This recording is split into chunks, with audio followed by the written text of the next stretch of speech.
What's going on, friends? It's Anton Daniels, and I gotta have a conversation with you guys about Teach Henley because you see how the sun is hitting me. This is no finesse, no makeup, no filters, no none of that. This is 100% Teach Henley. I use it in the morning as soon as I get up, right after I pray and brush my teeth, jump in the shower, and I'm hitting the streets because you never get a second chance to make a first impression. So even though they're giving you 40% off your first order, 20% off for life, even though you may get a free gift, forget all that, right? Because we would do this even if it was full price because it's worth that much. I'm in the streets, I'm kicking it with people when I see Dusties everywhere. You don't want to be them. You want to separate yourself. And the way that you separate yourself is self-care. Ladies get it for the fellas. Fellas don't wait for the ladies to get it for you. I'm about to, and I'm feeling confident. I'm feeling great. I mean, I already got confidence, but to have that extra boost of confidence, knowing that you've taken care of yourself and you set yourself apart from all of the rest of the sheep that's walking around making bad decisions on a daily basis. And it's reflected in their actions. It's reflected in the products that they use. It's reflected in the people that they follow. And so if you're trying to level up, if you're trying to make sure that you look good, they're going to send you the pack. They're going to give you all of the instructions on how you're supposed to use it. Then make sure you get your Teach Henley. Again, 40% off your first order, 20% off for life. Get your free gift. Make sure you tap in with your boy Anton Daniels because Unc is never going to lead you wrong. I would never have you use a product that I don't use myself. Again, they've been rocking with me for a long time. Make sure you get your Teach Henley. I love you. I appreciate you. I'm going to holler at you guys later.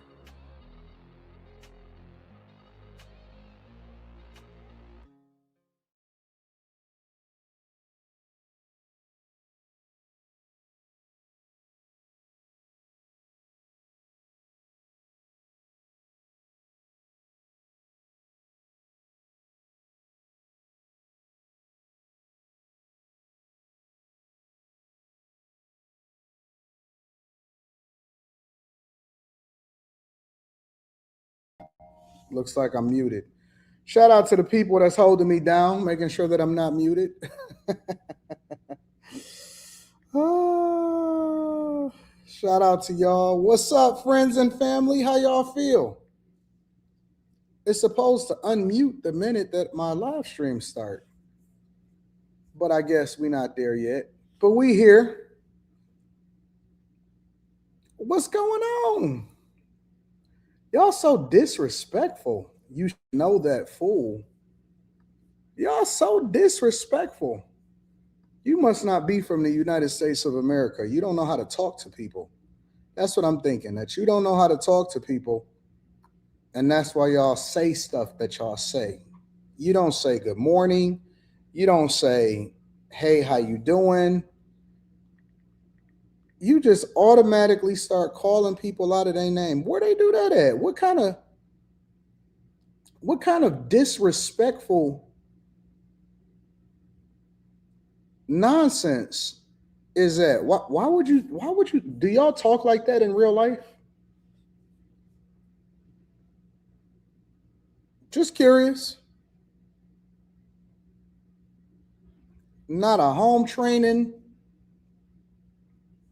Okay, let me go ahead and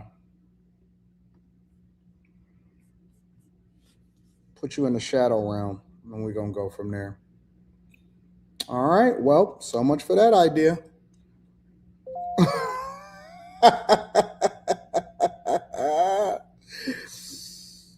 Oh, I have such a long leash, and I be just chilling, trying to kick it with people. You fucking Africans and tethers. That's what it is. That's what it is. I know that's what it is. I know you're not from here. And I know that there's some respectful Africans and Somalians out here in these streets. I think he was Somali.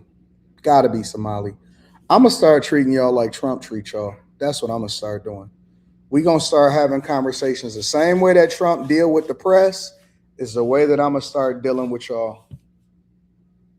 Fucking Somalis come in here and you think you could just say whatever you want to say when you want to say it, and that's supposed to be the end of the conversation.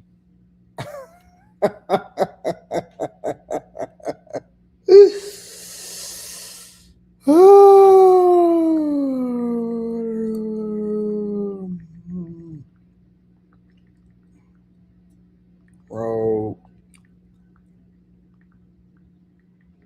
just finishing a transaction. making sure that I get something off the boat, a Christmas transaction that I got coming over. What's up, friends? How y'all feel? You in Charleston, South Carolina?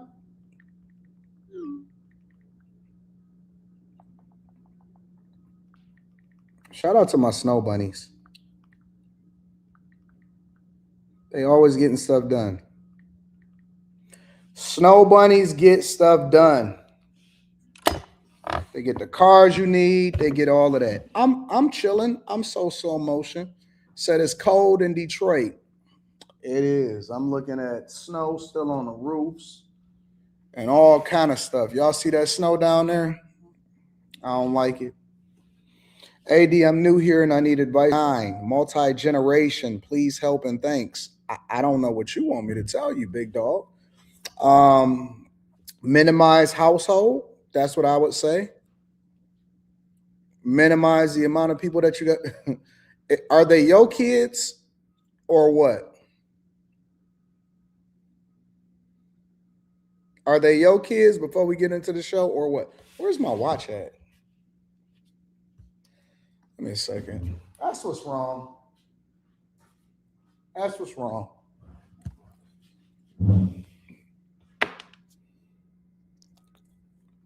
That's what's wrong. It's my watch. Got to switch up. Forgot I was on the Millionaire Morning Show. Yeah, the weather is disrespectful here in Michigan. I agree. All right, y'all. So y'all ready to get into the show? 3 kids plus the parents. That sounds like a bad situation. I'm sorry about that. I'm sorry about that. I wouldn't wish that on my worst enemies. I wouldn't I wouldn't wish that on my worst enemies. Bro, the only thing you could do is either make more money or tell people that they need to be responsible for themselves. That's the only thing you could do. Make more money and or tell people that they got to be responsible for themselves. That's not your responsibility to take care of everybody. All right? All right. Make sure you tap into the Patreon. Link is in the description. We got an upcoming live stream. Hopefully you get some information to make you some more money. All right. So how else are y'all feeling? Where y'all checking in from? Tell me where y'all checking in from. Let's get an early morning check-in, and then we're going to dive right into the conversations. You said facts. I rebuke. Charlotte, North Carolina, Atlanta. Let me see. Elizabeth, New Jersey, Alabama. You so sleepy anyways. Good morning. What's up, Island Styley? DMV area, Wiley, Texas, Tennessee, Indiana, Montreal, Canada, DC, Charlotte, Phoenix, Pensacola, Buffalo, Maryland, North Carolina, Seattle, Savannah, Palm Coast, Florida, Columbia, South Carolina, North Carolina, Houston, Linwood, and Puritan. Oh, you right in the hood. Shout out to the hood. Orlando, Florida, Riverside, California, Austin, Huntsville, Iowa first in the nation, brother. Brooklyn basement, Cleveland, ATL, Duval, Texas, The Hague. What is The Hague? Media, PA, Dallas, Tampa, Huntsville, California, sad but true. Trenton, New Jersey, Chicago, Clarksville, Tennessee, New Hampshire, live from Houston, Los Angeles, Riverside, California, Vegas, Raleigh, Houston. What up? You in Minnesota? Oh, I know it's cold. San Antonio. I can't wait to get down to San Antonio. I think I'm gonna take like a month and just go out to California and starting in the beginning of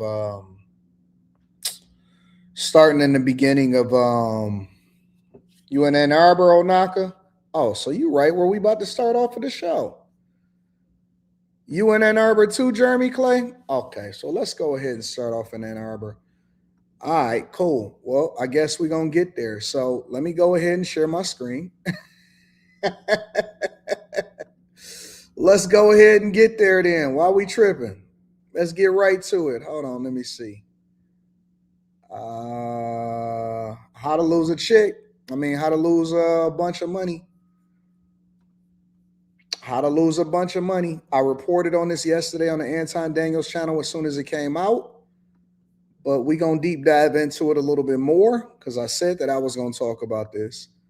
And so I want to rock out. Again, make sure y'all hit a like for the algorithm, subscribe to the channel, and turn on your notifications. Let me spin my camera around real quick just to make sure that we facing the right way. Y'all ready? Let's get it started. Well, 12 minutes after the hour, now to a story rocking the college football world.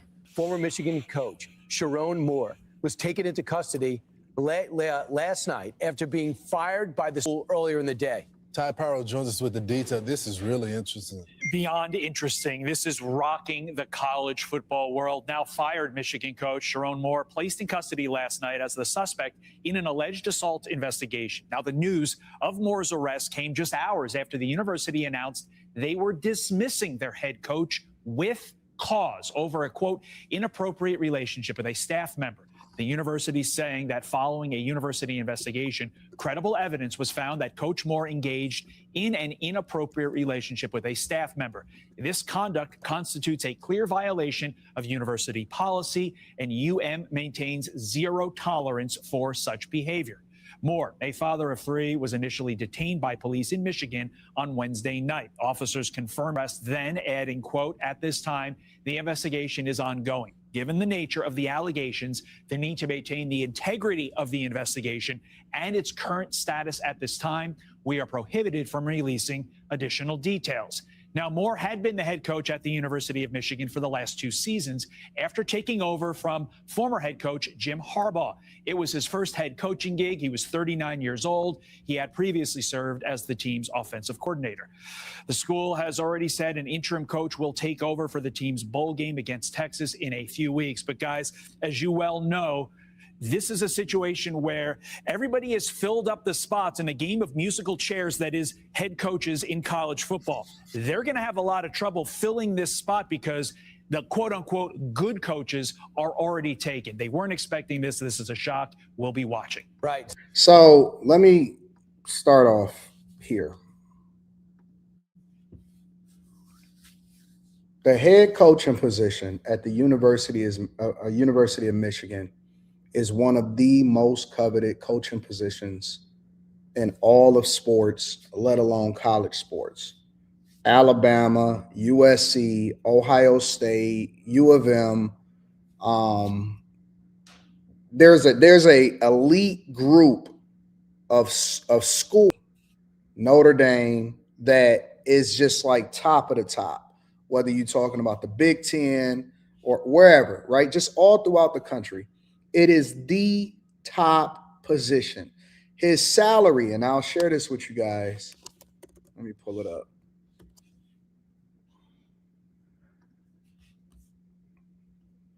His salary, and he was only 39. He's only 39 years old.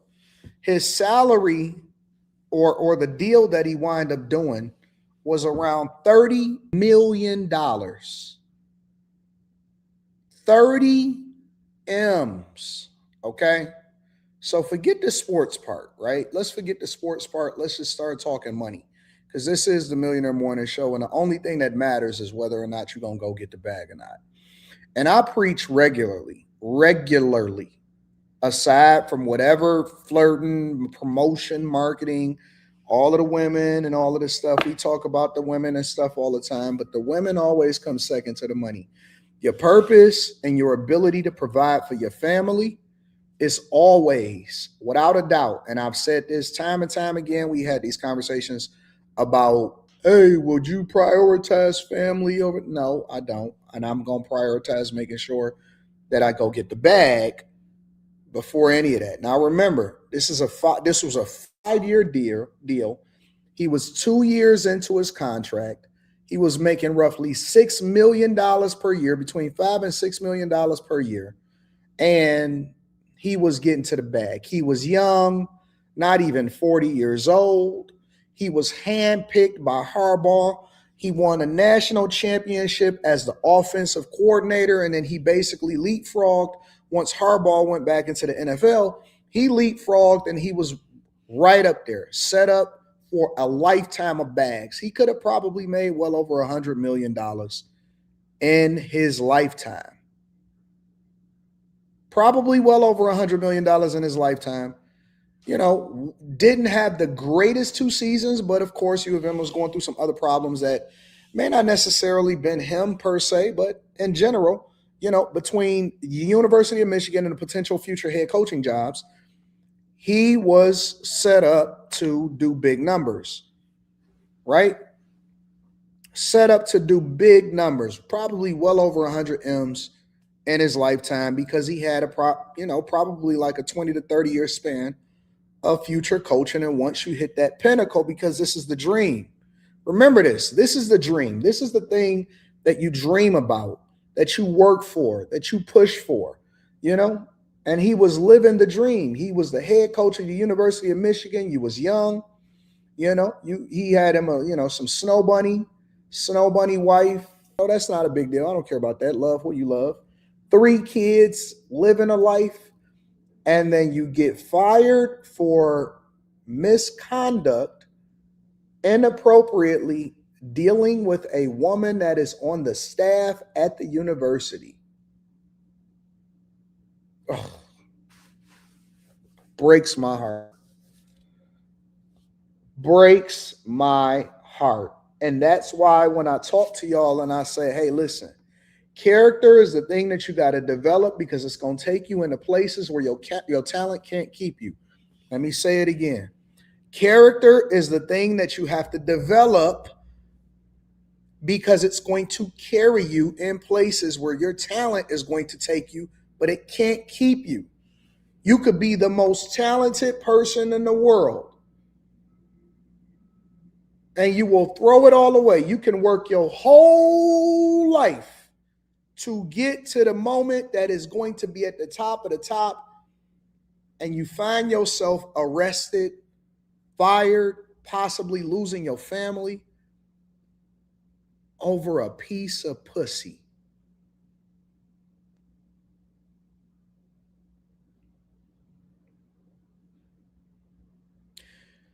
Do you know why certain companies go with certain people that may not be the most talented?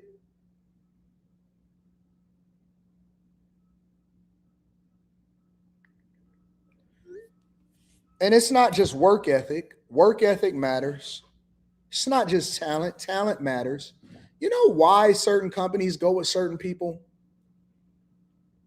Because they're safe and predictable from the company's eyes.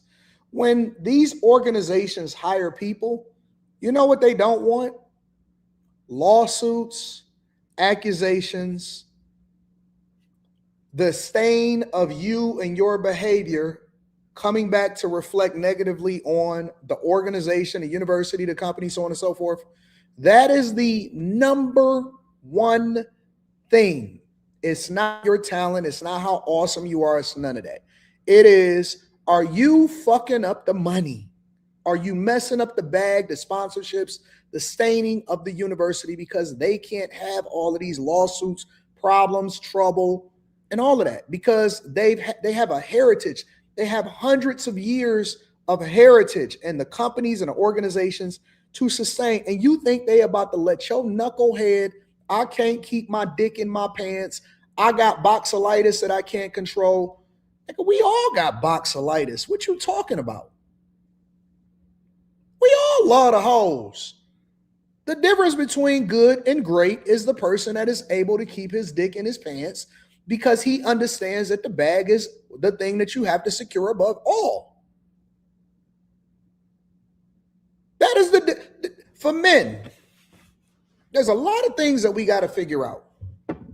But the one thing that I tell y'all on a regular basis is that we cannot have self-inflicted wounds. It's one thing for the economy to crash. It's another thing for, somebody to just beat you in a competition. It's another thing for somebody to outwork you. Yo, we can make adjustments for all of that. But you know what I can't fix? I can't fix your inability to fuck on the help.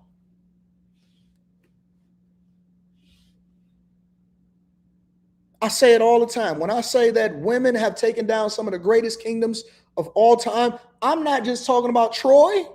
I ain't talking about the Roman Empire. I'm talking about Sherrone Moore at the University of Michigan head coach. Jim Harbaugh gave this nigga the alley-oop, and you know what he did? He tripped and fell out of bounds. He tripped and fell out of bounds. That's what he did. What in the world, in God's name? What is happening? What is happening? You know the one thing that I never did? Under no circumstances. In corporate America, on my way up the corporate ladder, you know the one thing that I never did? Never fuck with the help. Never had a relationship on the job. Never had a chick that was able to give me boxelitis. No, you can't have my number. No, you can't hit me up on LinkedIn. And no, you do not have permission to hit me up on the internal chat unless it is business related, because we don't fumble bags. We do not. Every year around November, December, we get a dude like this Michigan head football coach that fumbled a bag. It's always going to be holes everywhere you go, but we not messing up 30 M's. Listen, I don't even look at it as a messing up 30 M's. I look at it as a messing up 100 M's. You fucked up your kid's future, bro. Your kids were supposed to be managing your trust in your estate. Now you are in jail. Listen, this nigga he got arrested last night. You sitting in jail over some hoes. What in the world is going on?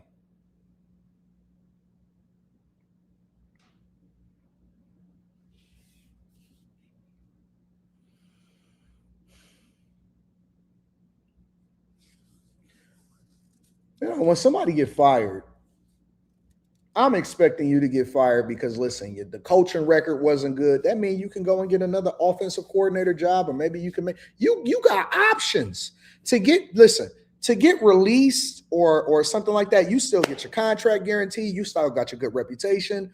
You can still move over to another organization, and they not really fucking with you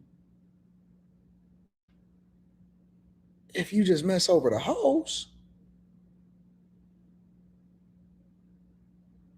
Ain't a box in the facts.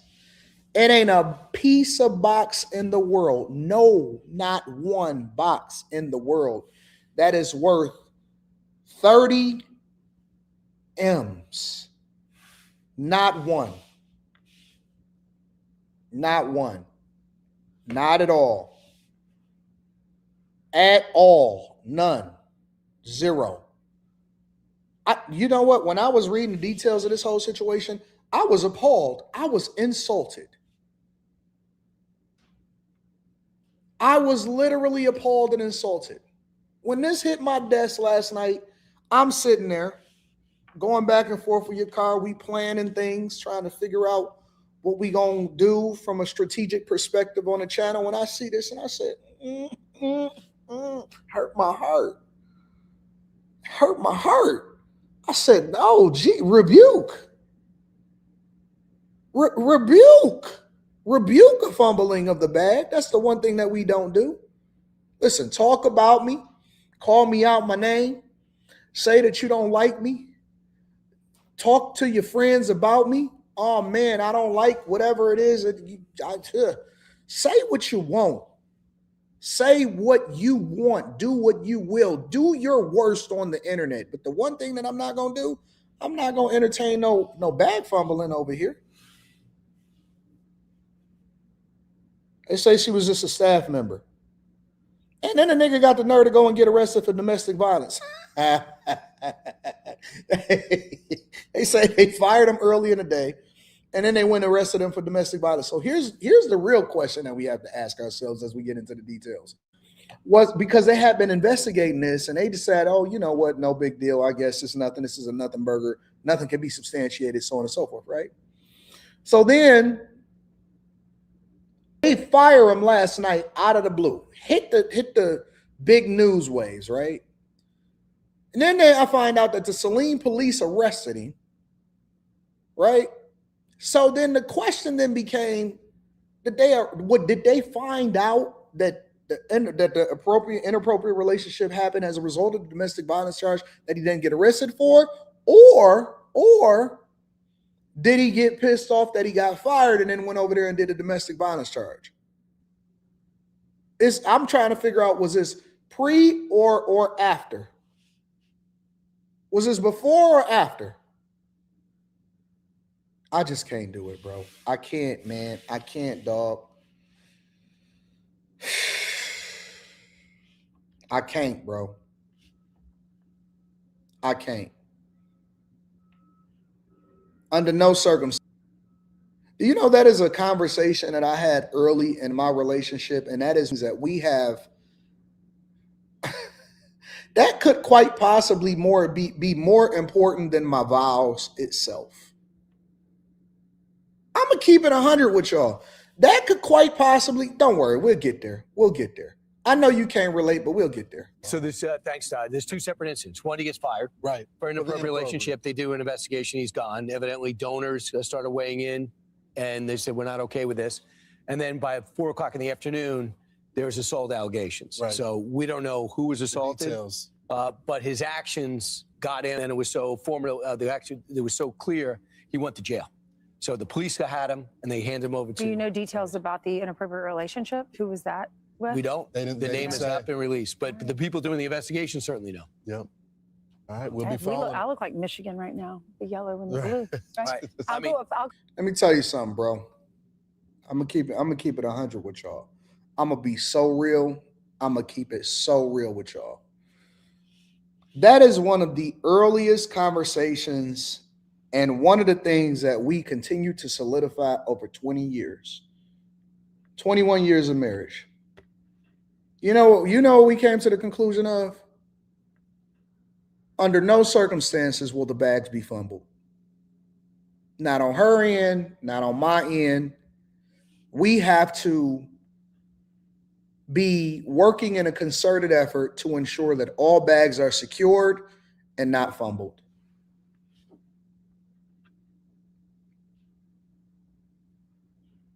That might be more important than the vows themselves, honestly. Under no circumstance do we fumble bags, and everything else can be figured out. Anything could be figured out. You know what? That's over there. We could figure that out.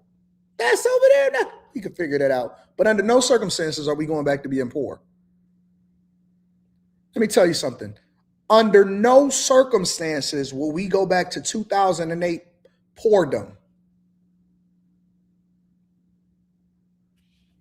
You said money ain't everything. I feel you. Spoken like a true broke nigga. Spoken just like a person that ain't never ever been successful in their life. Money ain't everything. I know. I feel you. But I just got off the phone with my dealer because I got to make sure that my daughter get her Christmas gift, and it's coming straight off the boat from a foreign automaker. And so I feel you, but my daughter says otherwise. She got a college to go to, and we got to ensure that she gets to where she goes in one of two vehicles that she may have. I got a portfolio to maintain. I got employees to make sure that I'm taking care of and paying. I got payroll to make at the end of the month, every single month.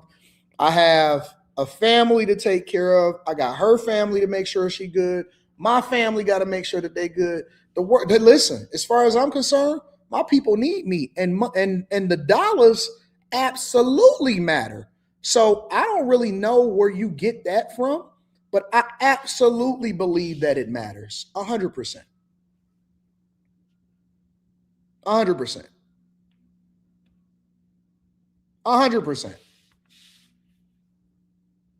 I don't want to live that life no more. I don't want to go back to 2008. I don't want to do that. I worked my whole life, and I'll be damned if it goes all the way because of some pussy. You could forget it. So it's unfortunate. It really is. It is heartbreaking. Breaking my heart, Freaky Jason. You ain't get fired from UPS. You got fired from the University of Michigan head football coaching job, making $6.1 million a year. Ooh,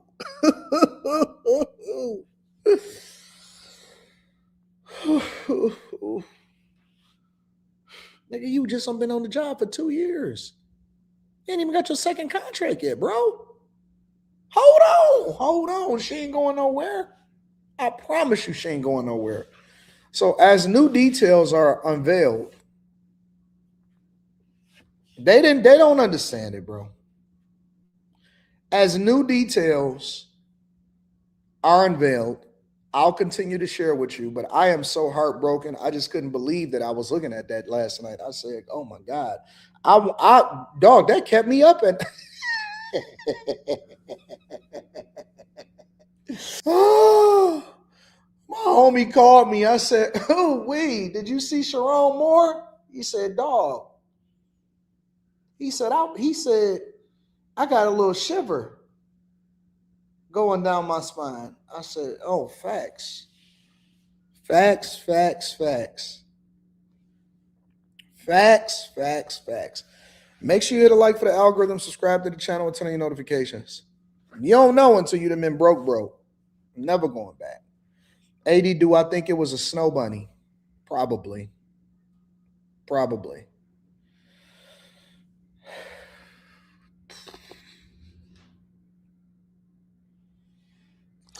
Bro, when I seen that, I went and checked my bank account immediately.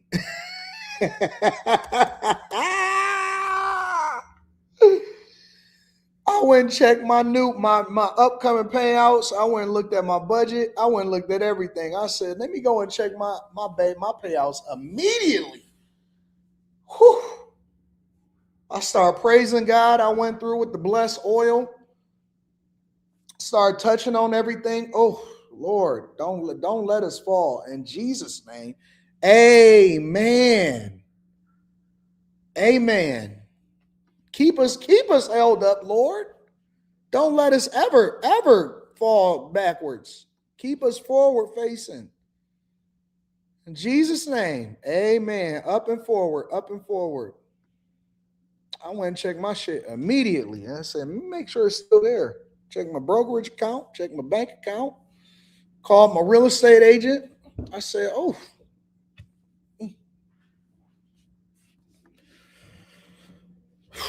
Start having cold sweats. Y'all need this question on after hours? I'll bring it up on after hours. Had to check my blood sugar. I started sweating so hard last night. I said, okay, everything is good. Speaking of which, I got to do a prostate exam today. After the show, I'm gonna head over to do my prostate exam. Fellas, make sure you go and get your exams.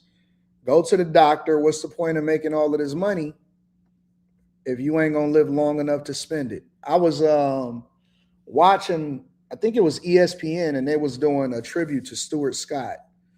Rest in peace to Stuart Scott. Absolutely transformational. And he died of cancer. And a lot of this stuff, we joke around about, oh man, they got to do that exam. That's going to be, I can't take it. Man, I don't want to die over something that I can prevent. I don't want to die over something that I could prevent. You know what I'm saying? So I got to go and today is bust down day. I've been dreading it, but I'm going to go and I got to do what I got to do. I'd have been to so many doctor's appointments to make sure that I get the insurance and all of this stuff, my life insurance and health checkups and everything. You got to make sure. I probably go to like 6 doctor's appointments every single year. And that's in addition to the 2 dentist appointments that you go to every year. And so I stay at the doctor because you got to make sure that you can, you got to protect yourself. Fellas, if you have not gotten yourself checked up, Anton, is a Patreon live stream postponed. Yeah, because I got to go to the doctor, but it's only postponed to Saturday. So I don't have no streaming or anything to do on Saturday. So I think I'm going to do a Saturday live stream. And then I may even do a back-to-back Saturday and Sunday live stream prior to us actually doing or I might even do it in the morning. So my check engine light ain't on. I just got to make sure that you do the preventative maintenance so that it never comes on. I don't want my check engine light to ever come on. You know what I'm saying? So got to go and get that done. Fellas, if you have not gotten it done, go and get your exams done and, get yourself checked out and make sure that you're good.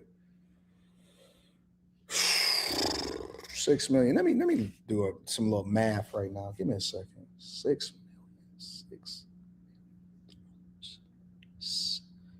million a year. 6 million divided by 12 months. It's 500,000 a month divided by 4 weeks. That's $125,000 a week.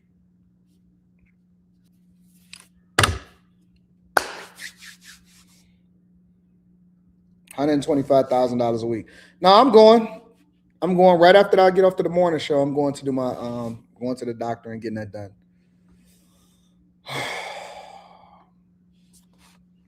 Gotta take a shower. Make sure I get myself together, get my mind right.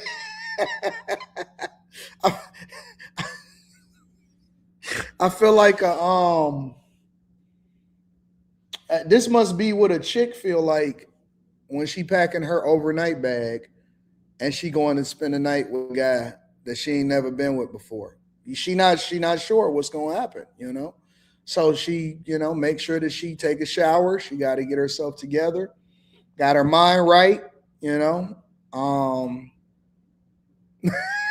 got her overnight bag.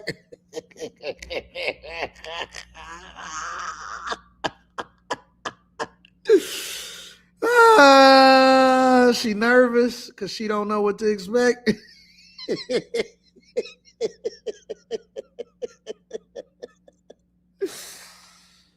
Oh man.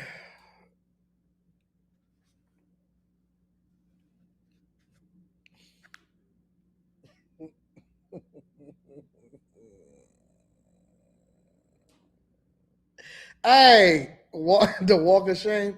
Hey, hold on, no. Making sure that you're in the shower before you go get a prostate exam is wild.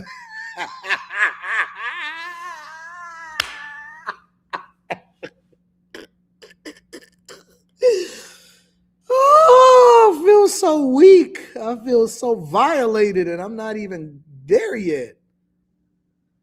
Ugh.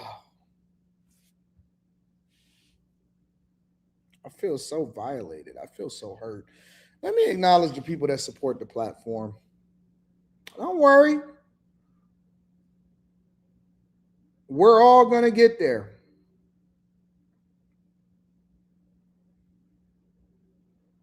I'm going to share with you guys the experience. I am. I'm not going to let this go without sharing with you guys exactly what the experience is. Rat Zinger says, Anton, Trump may get the Fed interest rate cuts. Yeah, I'm paying attention to it. Shout out to you. I appreciate you. Mike, that dude. Shout out to Mike, that dude holding me down on Cash App. Spencer Campbell, I appreciate you. Spence. Thank you, Spencer. Mike, that dude. Rat Zinger in the building. Let me read some of these super chats. Jason Johnson says, I know that Puffy was behind me. Pac's murder was behind the Pac's murder. Clay Dick said, good morning, AD. We love you and appreciate you. I appreciate you too, my dog. Thank you, bro. Magnetar says, remember Midnight Mail at Michigan State? Yup. What's with y'all coaches up there? Boxalitis, bro. Good day, AD. How did the shift in political views affect and shift your marriage, if any? How did the shift in political views? How did you navigate it? God bless you in this country. Yo chick follow you. My women, in my opinion, do you know how you know you in a good space with a chick, or if a chick is really, really in her purpose, is that she's not caring nor does she concern herself with anything that has to do with politics or business or anything that you did not give her a homework assignment or something to do. There are certain subjects and things that women that are in marriages should not even concern themselves with, in my opinion. She doesn't think about politics because really, I just get 2 votes. Whatever I decide, if I say, you know what, this makes more sense for us.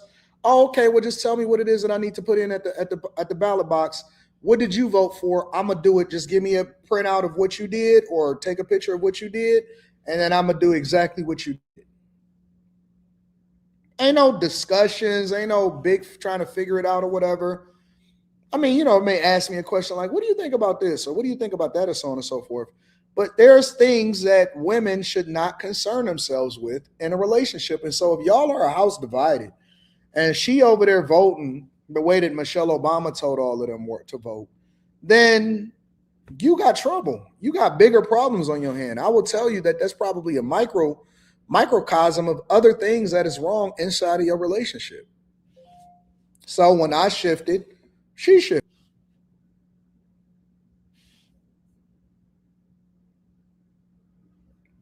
It didn't affect me at all. At all.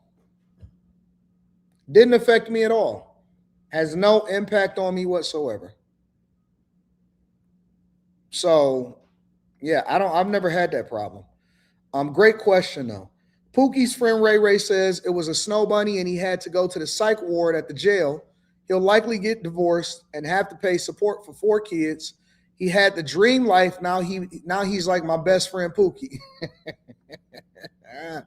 392Q says been going crazy in the gym, lost 8 pounds in 1 month. Hey man, shout out to you, bro. Congratulations. I'm going out to the West Coast. I'm going to train with some of my friends over in the West Coast. Got you feeling like Bernie Mac off the movie Soul Man. The lube is cold and the gloves are large. Oh my God. Mythology Noir says colonoscopy is not so bad. It's just like an alien abduction. You know something has happened, but your memory is gone.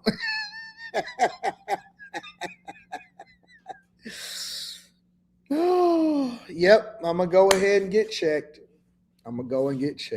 Negus1 says, AD, advice needed. I'm about to inherit between 20 and 35K after selling my father's house. What are some things that I should do? Immediately throw it into a brokerage account and put it in an SPY that follows the S&P 500 until you can figure out if there's other things that you need to get involved with. All right. I don't know why y'all selling your father's house, but if that's what y'all already doing, then that's nothing that you can control. Put it in SPY until we figure out how it is that we can allocate that more effectively. Throw it into a brokerage account. Don't spend it. Don't go and blow it. Don't go and do nothing. Just put it in SPY. All right. I don't know why y'all selling your father's house. That don't make sense to me. That makes no sense to me. That's the bigger question is, why are y'all selling your father's house? Why are y'all selling your father's house? That makes no sense to me. I remember when my mom was like, Anton, I think I'm ready to, we're going to do this. I said, no, you're not. I told my mom, no. I told my mother, no. Absolutely. I will call her right now. I'll call my mom without even thinking about it. I said, no, we not. Ain't no way in hell you're ever going to do anything like that. That is never going to happen. Under no circumstances was houses going to be sold under my watch.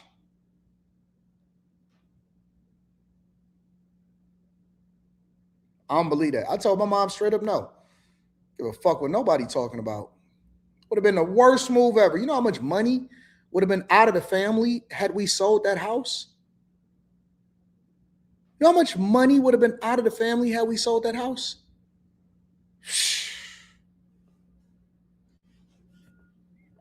I'll call her. You know me, I got the receipts.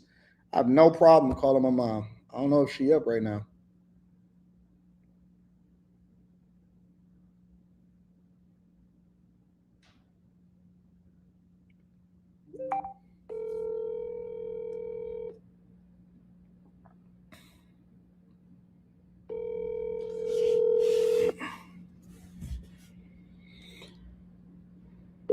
She might be at the gym. time. Let me off. What's up, boo? I got a quick question for you. I'm on a live stream. Hi, everybody. What's your question, baby? I'm on a live stream, but just a quick question. Remember when you said you wanted to sell the house? Right. What did I tell you when you said you wanted to sell the house? Do not sell. Do not sell that house. No. What? What is your subject, sir? No, because somebody was saying that his father, they're selling his father's house or something like that. And I said I didn't believe in that. Yeah. He's a strong advocate of do not sell your house. That's a great investment. Hold on, keep it. Yeah, you're right. He's right, y'all. All right, bye. Okay, bye.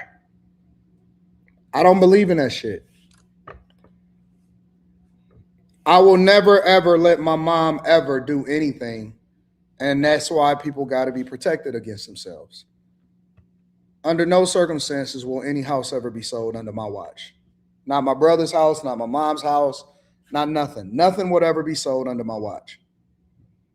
Do y'all eventually sell it? Absolutely not. Why would I ever sell it?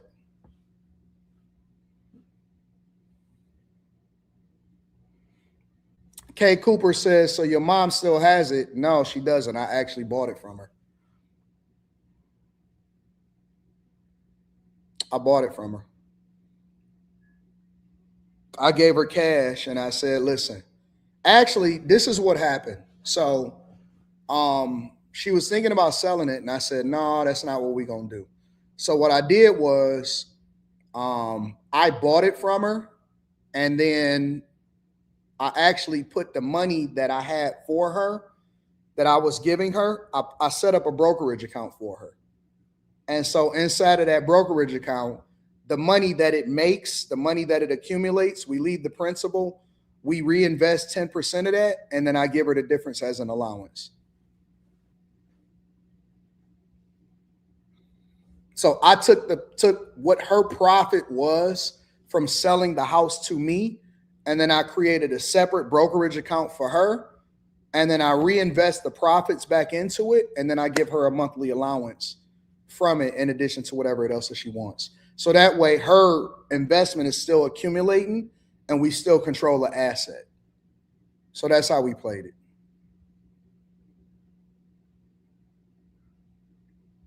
And she's so thankful. She's like, man, you really took care of it. You took care of all of that and all of that stuff. So I don't let investments and assets just go under no circumstance. Under no circumstance. So she still has all of the money. She still has everything, but I manage it. And so it's in a brokerage account that I manage for that particular thing. And then anything that she needs, we take care of it. So said, Mom Duke get an allowance. She get anything that she want. She go where she want. She take care of what she want. She get any car she want. She go on any vacation that she wants. She's well taken care of. So we have to start having better conversations about how to preserve assets. But see, that's not the conversation that we have. We don't balance. We are very imbalanced people. We only talk about dick and pussy. We only talk about trauma. We only talk about gossip. We don't never use the lessons that happen in real life and relate it back to how we're supposed to be moving. Or we don't champion and have a conversation about how you can leverage an asset or what is the learned lesson from this. Or we look at people showing receipts as bragging instead of using that as proof for how you should be moving, because why would I tell you something that I would never do myself? If you ask me advice for something, right? If you ask me advice for something, then I should be able to give you advice based off of what I'm doing in my real life. I would never tell you, if I sell the house, but then I say, no, you should never sell the house. You don't want to know it from somebody that's losing. You want to know it from somebody that can give you the receipts and, move a little bit differently. So we're such an unserious group of people, Now, if I start live streaming about Candy and Todd's breakup and relationship, then niggas is all in. Oh man, what are your thoughts? Oh shoot, did they have other people inside of their relationship? Did she have this and did she have that? We're on Candy's side. Now, if we start doing some gossip girl shit, then everybody want to focus on that and be hyper focused and have a conversation. They're going to share it in their group chat and be going back and forth with each other. They're going to have a Saturday night discussion and all of that stuff. But when we start talking about real stuff and assets and how we leverage certain information that we get and what people are going through in real life, and then using that as an example of how we can build wealth or start to preserve it, or how can you continue to pass this on down? How can you preserve it and minimize the tax impact and all of this stuff? Then it's, I don't want to talk about that. Oh man, whatever, blah, blah, blah. It's like, we're an unserious people. We're very unserious people. And I'm not saying don't be entertained. That's cool too. I'm with it. I want to talk about everything. But why can't there be some level of balance in it? Right? Why can't there be some balance in it? There's plenty of people. You know what's so funny? Let me tell you how unserious we are. And I'm not going to name any names. I follow some people that I don't like because I learn some things from them that has nothing to do with their political stance, with their ideology for how they live their life, none of that stuff. I learn from people because I'm trying to understand how they did it, and there's some information in there that can close the gap for something that I'm looking to do. I don't let my emotions take control of me to where that would prevent me from actually being successful and using that as a learned lesson. There are people that are liberals, raging liberals, and I'll be thinking to myself, man, they got a hell of a movement over there. What's going on? I'm tapped in, I'm watching, I'm looking at it. I might even buy their Patreon, any of that type of stuff. And I am looking, I'm observing, I'm looking at the thumbnails, I'm looking at who it is that they talk to, I'm looking at how they conduct their show, I'm looking at everything, because I am not going to let how I feel about their political stance or how they choose to live their sassy ass life or what they decide that they want to do when it comes to how they hate President Trump or anything like that. I don't give a fuck about that. I'm trying to understand, how are they communicating so clearly right now? And where did they get the time? And how did they structure that? And how was that making sense? And did that hit for them? I'm looking at what videos. I'm paying attention to everything that is going on. When it comes to success, I'm serious. I'm serious as a heart attack. I'm not caught up on that ego shit. I'm not caught up on if I think that you make sense or you don't make sense. I am a businessman first. At the end of the day, I follow so many different types of people. This niche.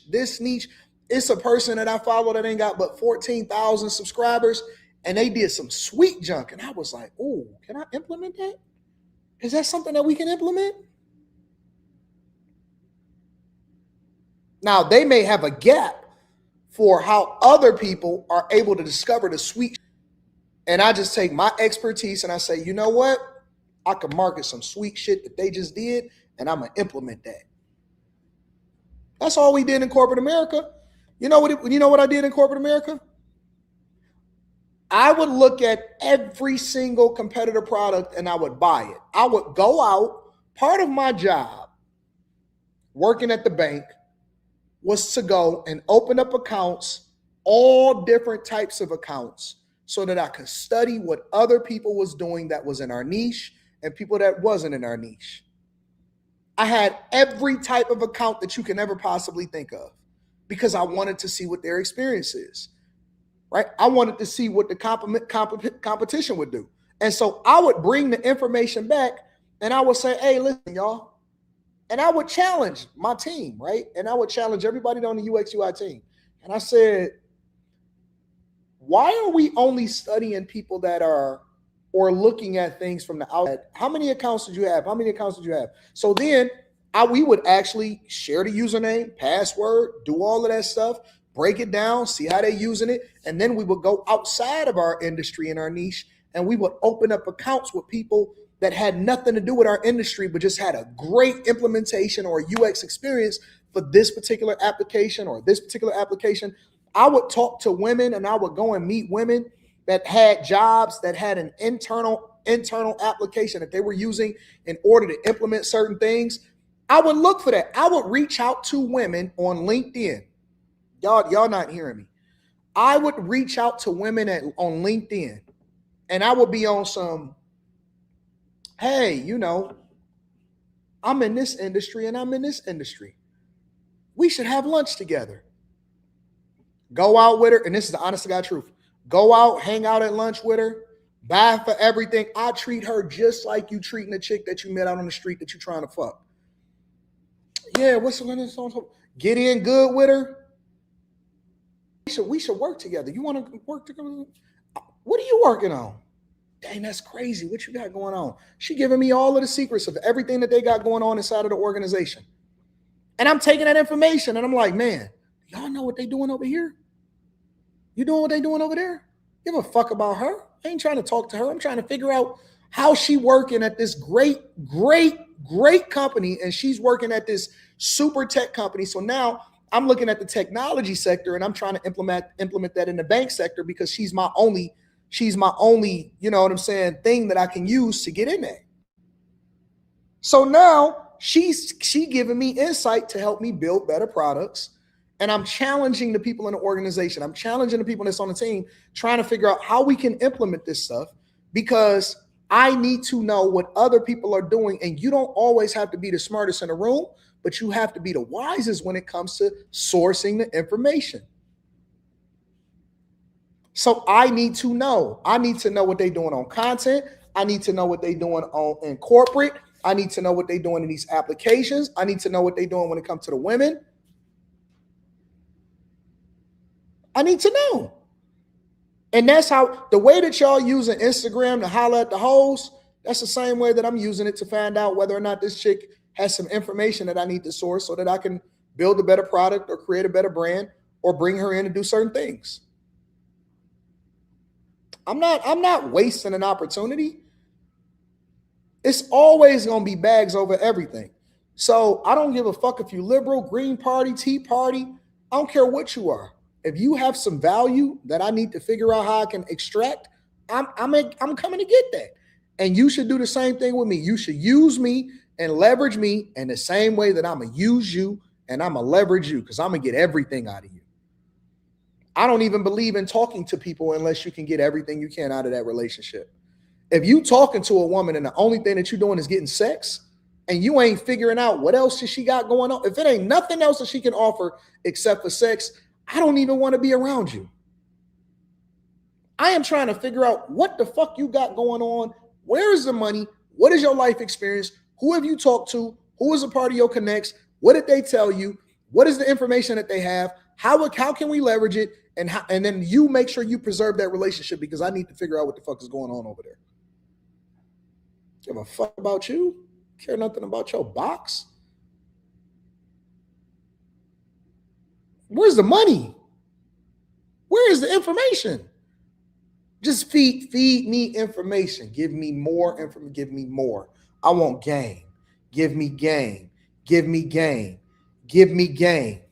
I want all the game. I want to understand. When I went to the Dr. Phil show, and we're gonna go over to the next subject. When I went to the Dr. Phil show, I didn't care about the Dr. Phil show. I went twice because I realized that he moved to a new studio.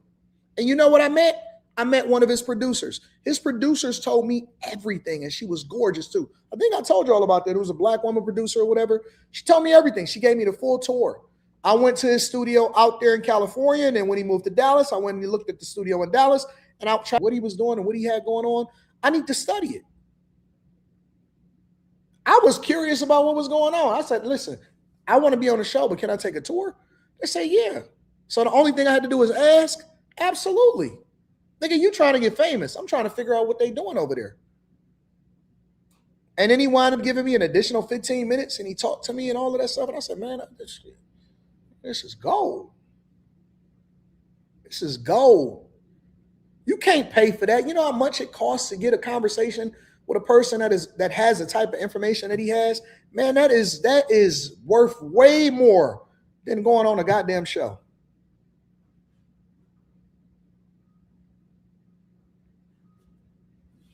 But that's my perspective.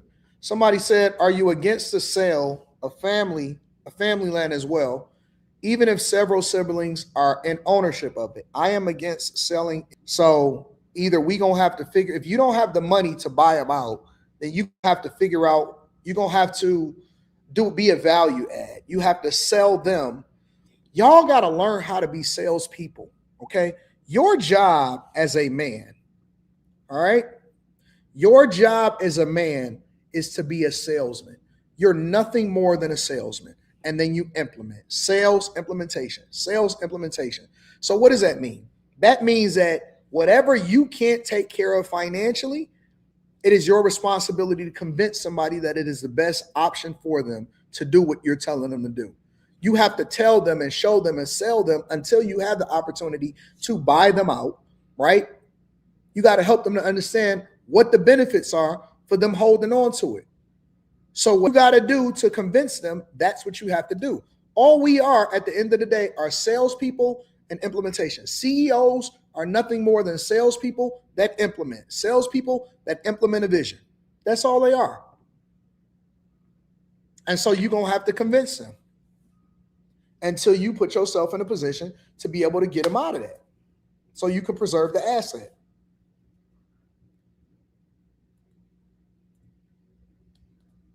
All right. Talking about some more of this type of stuff on Patreon on Saturday. All right, let's continue on with the show. Make sure you guys hit a like for the algorithm, subscribe to the channel, and turn on your notifications. Listen, my people, and y'all not my people, black people, white people, anybody that rock with me, all the bag chasers, stop selling your assets. Stop getting rid of assets, okay? Assets that appreciate, assets that make money, assets that generate revenue. Stop selling your assets.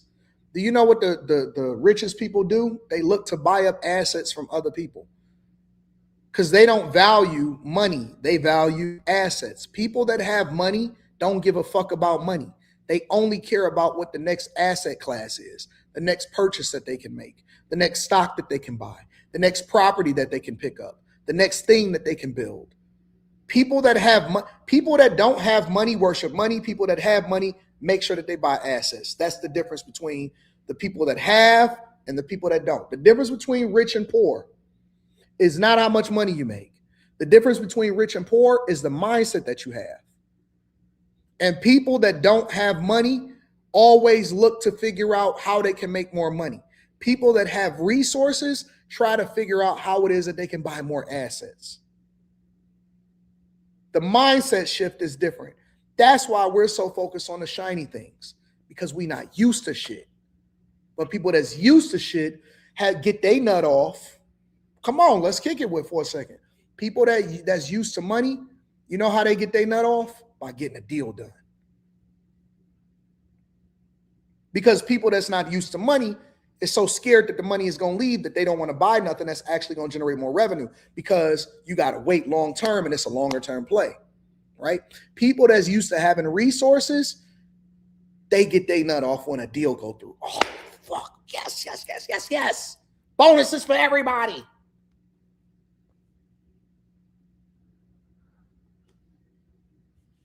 Because it's easy to talk about it when you ain't got nothing, man. If I had some money, I would go and buy this. I would go and buy that. But guess what? You see these athletes, you see these people that's making all of this money, and guess what they never buy? Shit. You know what they buy? Stuff to make them feel good. You know what they're not excited about? A deal that's closing. They don't care about assets. They care about lifestyle. You got to figure out how to balance both. People that get a lot of money that don't value assets spend money on shit that make them feel good. You got to be able to balance both. You don't want to be so stale to where you just living like a hermit and you just buying everything. You got to balance both. You got to be able to live a great life while at the same time making the strategic investments and getting excited about getting a deal done. That's the difference between rich and poor people. And poor people can turn into rich people, but they're so busy focusing on what's in front of them and trying to make themselves feel good. People that have a rich mindset, because I'm telling you, listen,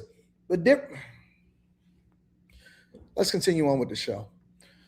Micah says, hey, D, I'm working on a grant, getting a grant to train and get the CompTIA Security Cert Plus or Security Plus Cert. Do you still think it's worth it with the way that AI is going? I think that everything needs to be AI and cloud computing personally and cybersecurity. So get it. Yeah, get it. I don't think it's any problem with that. I ain't afraid to say I can't afford $2,500 mortgage with 2 daughters and a wife. You shouldn't be saying I can't afford it. You should be saying, how can I afford it? It unlocks the possibilities of what if. Maybe you need a partner. Maybe you need to go and make more money. Maybe you need a partner until you can make more money, right? Maybe you need a renter. Maybe you need a partner that helps you find a renter. You start to think about what unlocking the possibilities are. We only look at the number that we make and we try to make sense of it. And so you got to change the mindset of, well, how can I afford this? And how can I limit the how much I'm paying into it in order to ensure that I generate more revenue? Maybe you give somebody a part of the profits of fire the asset and pay down the mortgage, do a deal, or how can I afford it? Or how can I make sure that this works in my favor?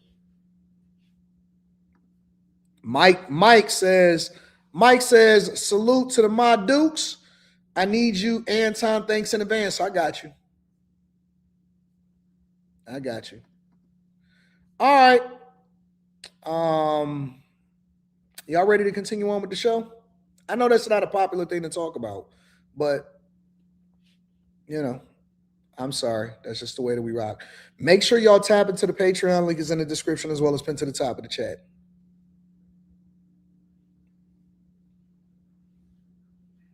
Shout out to Equal Opportunity Smoke running up a bag out here.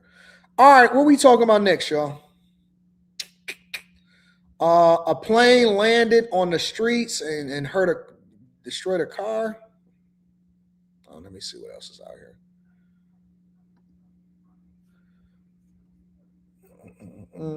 Medical evaluation raises questions about Wendy Williams, San Francisco residents. Oh, let's go here. Let's do this one.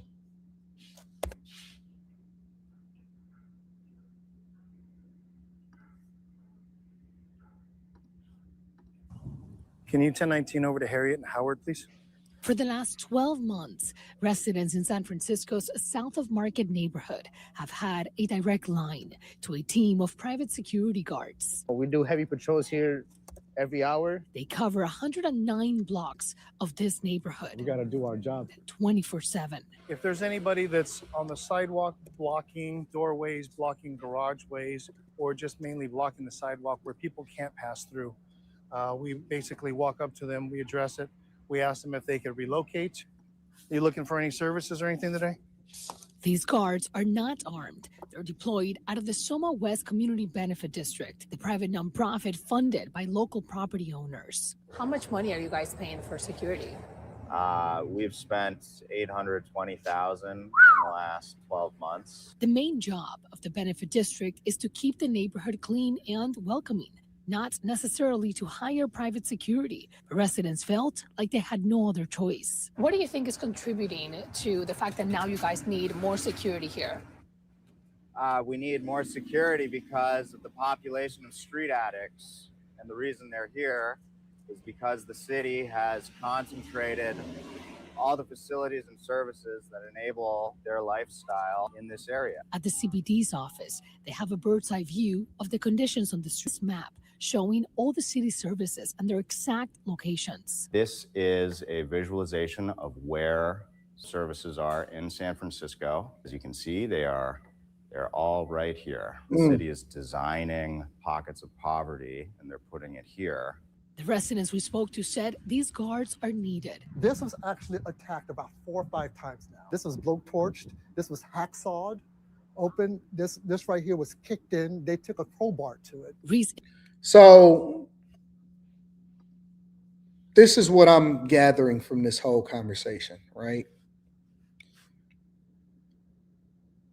the residents in San Francisco, because remember, it's not all bad people everywhere just because a city is stupid and failing and they voted in a bad legislature, or they voted in bad mayors, or they voted in bad city council members, government, right? The people in San Francisco that care about their city and their neighborhoods, that don't want to move, right? They said, instead of running away from the problem, because I actually applaud this, I think that this is a great thing. What they said was, instead of running away from the problem, what we're going to do is we're going to take controls and matters into our own hands. Now, one of the things that they also have to do is that they have to start participating in getting these people out of office that's not serving the residents. So what San Francisco, and to a larger scale, California has done, is they basically created a culture and a society where they enable crime, enable drugs, enable addicts, enable illegal migrants, enable the worst of, especially when you just came off allowing people to steal, run businesses out and everything. And they basically enable all of these bad things that happen inside of these neighborhoods, and it's destroyed cities like San Francisco. And so what the people has done is they gathered together, and I'm actually inspired by this. I'm actually inspired by this because instead of sitting there going back and forth talking about what politicians should do, what people have to start doing is do what they do in smaller pockets. If you go to any suburban community and neighborhood, in most instances, they have HOAs, they have crime watch, they have community meetings. They go to the community meetings as far as like the small city community meetings. They check on the millages, they get things mobile and in order. And so what they've basically done is said, we're not depending on our local government anymore. We're going to start taking things into our own hands. And if we all start to figure out how we can contribute, we are going to start having people patrolling and taking over and start to figure out how we can get our neighborhoods back in order, because this shit ain't working. So they said that we got 109 blocks. I think that is what they said, 109 blocks. And they spent about $800,000 on security. And so that's what they're doing. They're taking back their neighborhoods. HOAs, right, to a larger extent, because HOAs, you should have at least yearly, if not quarterly meetings to show exactly where the money is going that you're paying in the HOAs, to elect board members, and to discuss issues that is inside of your community and your neighborhood, right? I'm not necessarily a fan of buying and building properties in HOAs, but that is what the purpose of an HOA is to preserve the neighborhood itself, to ensure that everything is going to go right. And all HOAs is not bad, but they get a bad rap because some HOAs is horrible, right? But my point is that these people are deciding that they no longer want to live under the tyranny of Gavin Newsom, who is going to be out of office and not going to give a fuck no more. They now want to take their neighborhoods back. And so they've decided to hire private security and get involved and take their neighborhoods back. I have no problem with that whatsoever. Just Montina says, talk about Michigan head coach Sherrone Moore. That was the very first story that I did. What are you talking about? You wasn't here? You better rewind it and rewatch it. Sawed open. This right here was kicked in. They took a crowbar to it. Reese Isbell said his neighbors have felt trapped in the past with open drug markets outside of their front door. Frankly, our building calls the CBD drug markets. Look at that. Outside of their front door. Look at that. Look at what is going on in California and in San Francisco. Dope fiends everywhere. Dope fiends everywhere. Frankly, our building calls the CBD for safety patrols now instead of the police, because we'll get response within a timely manner. Supervisor Matt Dorsey represents this district. Why are there so many resources in that area? This is something that has gone on for decades. The 6th Street corridor in particular has a lot of permanent supportive housing there. From my perspective, we do have a lot of city services that we provide around the Civic Center and mid-market area. A lot of that is in South of Market just because of it's on a transit corridor. It's convenient. The ABC 7 News data team looked into crime data and found violent crimes like murder, robberies, and assaults have dropped in the Southern District by 10.3% over the last 12 months when compared to the 3-year average. Yeah, because you now taking back your neighborhood and you participating in the success of that neighborhood. They took things back into their own hands. Is crime down in Soma because of SFPD or because of the private security? It might be both. Earlier this year, San Francisco's Mayor Daniel Lurie announced a new law enforcement sobering center to get people who are doing drugs off the streets. And you know what the funniest part about this whole situation is that you'll then see the San Francisco mayor take credit for stuff like this. They'll say, because see, he didn't want to say, oh no, it's because of the neighborhood decided to take stuff back in their own hands. He didn't want to say that. He said, oh man, it could be both. You know why? Because now the mayor who is mismanaging funds and the people that's supposed to be creating the law that protect the people will then come back and say, listen, crime is down. We don't need Trump. Crime is down. We don't need ICE. Crime is down. We don't need to change anything. We just need to continue to do the things that we already been doing. They'll take credit for the crime digits, but won't give credit to the people that actually implemented it.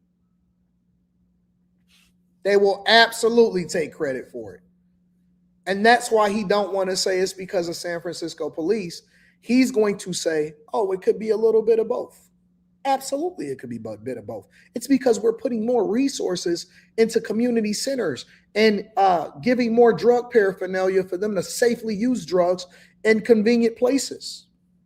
A new law enforcement sobering center to get people who are doing drugs off the streets and into treatment. That center will also be located in this district. So they're concerned. They feel like the city's pushing everything there. Yeah, I'm concerned as well, and we're trying to address the problem. This new center is all about making sure our streets are safe and that they are clean. They're having to pay for their own security to keep those sidewalks clean. Yeah, many CBDs are working around the city to do that, and that's why we continue to partner with them, with DPW, but also I want to increase the number of police officers walking the beat. In a statement, the city's homelessness and supportive housing department said in part, given HSH's recent investment in new recovery-focused shelter, youth housing, and family housing in the Soma West neighborhood, we have also increased funding to the Soma West CBD to expand their ambassador, public safety, and cleaning services in the neighborhood. The benefit district confirmed the city granted them $600,000 out of $850,000 spent this year. Despite that, residents here want the city to equitably distribute services throughout the city and give Soma a break. When is it going to stop being at our expense? It's never going to stop being at your expense, ever.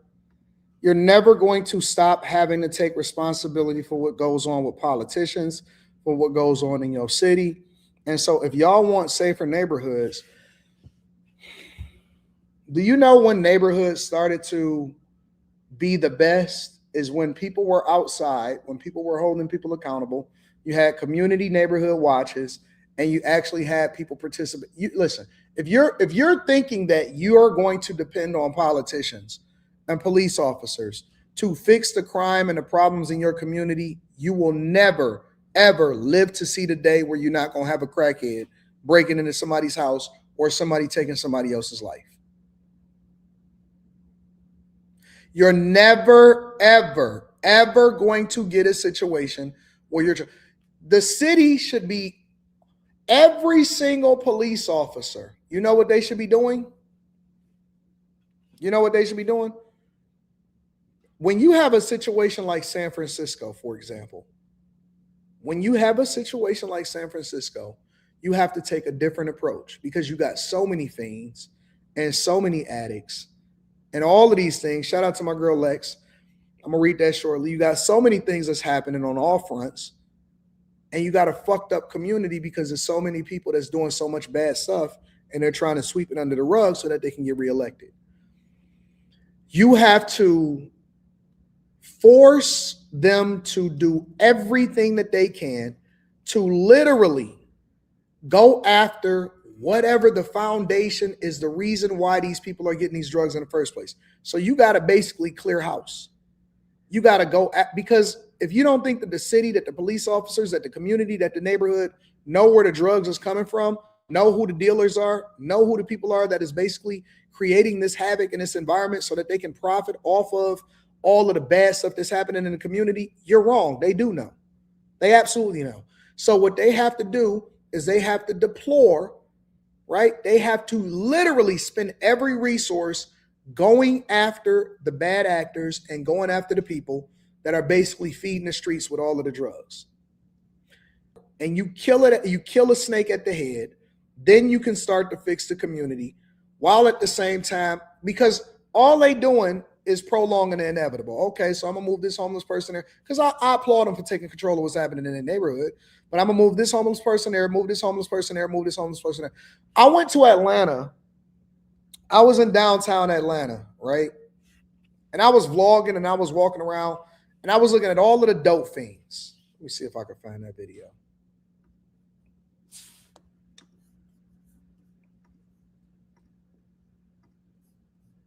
Atlanta was fucked up.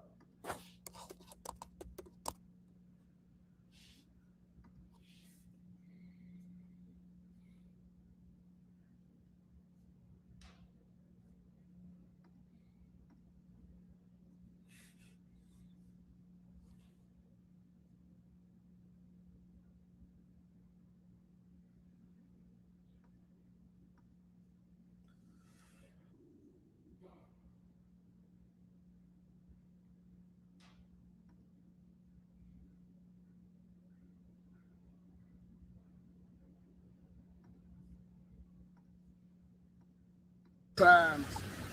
People, and they're not even from here. You moved here just like everybody else. Atlanta is really just a collection. The majority of the people that's in Atlanta is not even from Atlanta.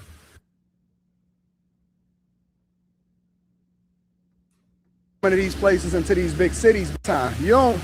I don't know why you do it. And I don't even know what this is, but it looks nice, right? All of this looks nice. Atlanta was fucked up, bro. Atlanta was fucked up, man. Real. This is the truth. That's what I seen in Atlanta. So when people sit there and tell me, oh no, it's great here and all of that, well, I went over to the parts that wasn't so hot. I went over to certain places that wasn't so dope. When I went to a city, I went to the good and I went to the bad, and I wanted to see what was going on. It was fucked up in Atlanta. So when when people try to tell me stuff, I'll be like, that's a lie, because I was there. I seen it with my own eyes. I seen the deplorable conditions. I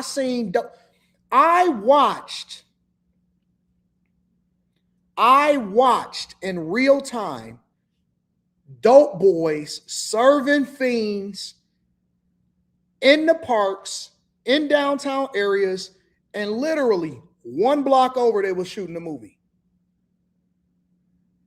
One block over, they were shooting a movie. They had it on the big old cars and all of that stuff. And I said, so, and then there was police over here that was ensuring that I guess maybe there was off-duty police and stuff like that. And they were ensuring that nothing was happening to the people that were shooting the movie. But then at the same time, literally one block over, they had the dealers serving right there in the park, and nobody cared. And so I was thinking to myself as it was happening, how do you just let people serve right there in the city?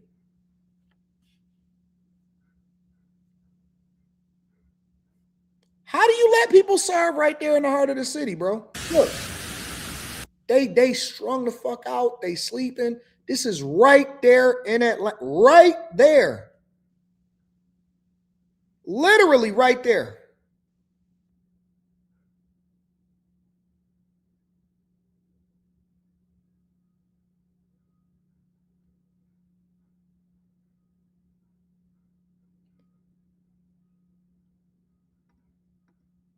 down here. Oh, wow. Down here. It is awesome.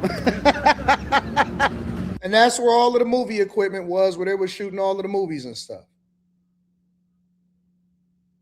That's where they're shooting all of the movies with the movie equipment, and they was getting everything set up to prepare to go over there and shoot the movie.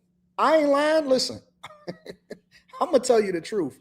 I'm going to tell you the honest to God truth. I am going to show it to you. And it's so funny because y'all didn't meet me at vlog time. Some of y'all didn't meet me at vlog. You met me today, right? And so it's so funny because I be hearing people a lot of times saying, "Oh man, nigga, I done been in almost every fucking state in the United States of America. I done been to all y'all major cities. I done seen all of y'all homeless. I seen y'all good parts. I seen y'all bad parts. I done talked to y'all hoes.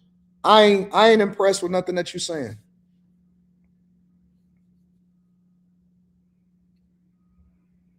I ain't impressed with nothing that y'all saying. When you go to the airport and you see Andre Dickens, "Hey, welcome to Atlanta. And it was so great." I was like, all right, let me go see what's really happening out here. let me go see what's really happening. I done been to every fucking city, every state. I done been to all of them. I vlogged them all. Minneapolis, been there. Indianapolis, been there. Atlanta, Milwaukee, Chicago, all of them. Everything that you can think of. Los Angeles. I was on Skid Row. I was over in New York looking at how fucked up it was in the Bronx. I've been to Queens. I've been to Little Haiti. I've been to Houston, Dallas hoods. I done been all over the fucking United States of America. Vegas hoods. I seen that too. They ain't telling me nothing that I don't already know. I done already seen it. By the time that y'all get it on the news and stuff, I done already documented it, and I'm 6-7 years ahead of you. What's your favorite state to visit besides Michigan? Mississippi. Mississippi is one of my favorite.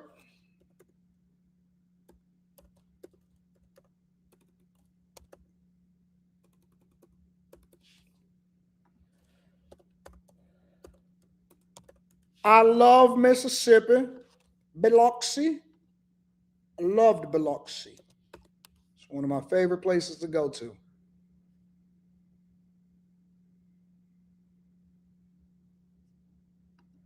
One of my favorite places to go to was Biloxi, Mississippi.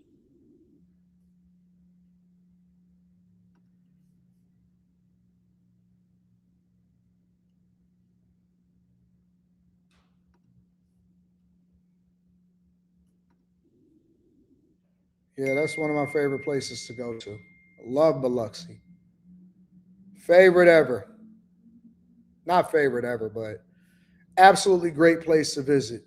Cruising coast, all of that stuff.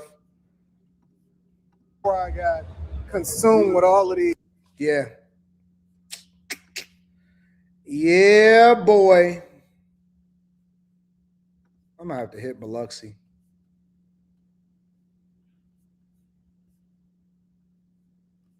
I'm going to have to hit Biloxi again. Anyways, yeah, brown water. I like brown water and Biloxi. Let me see what else y'all got going on.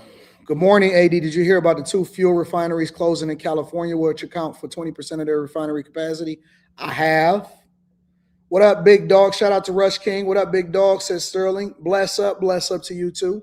Lex says cleaning the house while getting informed. You're my energy, AD. I'm your energy. You know, Lex is saying all the right things. Lex is saying I'm gonna find out though. AD salute says TS Car Wash and Detail Services. Sia says Boston Mayor Wu is raising property taxes by 13%, giving money to illegals. Let's talk about that. AD, you saw the game. Say he would never date his homie ex. I emailed you the video. I haven't seen that. Atlanta is overrated. You got to come back to Dallas, Texas. I had a good time in Dallas. I had a great time in Dallas. Let me see something. You said Boston? Let's see something. Boston property taxes. Is it property taxes that they're raising?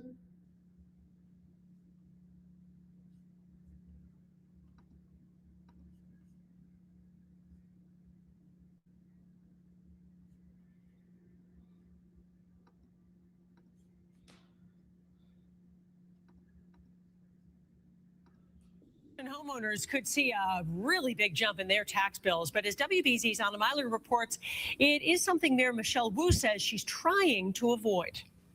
Homeowners in Boston could see a double-digit increase in their property taxes starting next month, and this would be the second year in a row this is happening. So Boston Mayor Michelle Wu is renewing her push to offset some of the costs to commercial properties. Boston homeowners could see a 13% increase in their property taxes, meaning the average increase is about $800 a year. Tax bills go out in January, so there's a short window to take action. Why is this happening? The pandemic led to more remote work and more vacant office buildings, causing commercial property values to go down and residential property values to go up.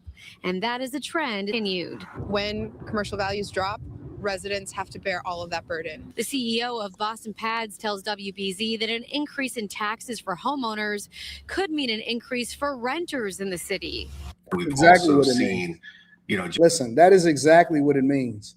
Anytime that property, and if y'all want to solve for the problem when it comes to property taxes, when it comes to increasing the rent, this is why New York has no idea what it's gotten itself into. If you want to solve the problem when it comes to decreasing the costs, the first thing that you have to do is you have to reduce the amount that you charge in a residence. I can't understand why they keep on blaming it on the pandemic and people working from home and all of this stuff. Why can't any politician, none, zero, nada, zilch, outside of here in Detroit, because we haven't had that problem. We've had a really great run. We've had a really, really great run, and I hope that run continues. But how come none of these politicians, not one, not a mayor, not a city council person, nobody can get themselves together to where they're not increasing property taxes? I don't understand. What did I say was going to happen? I said what you seen happening in Chicago was going to be hitting every major blue city throughout the United States of America.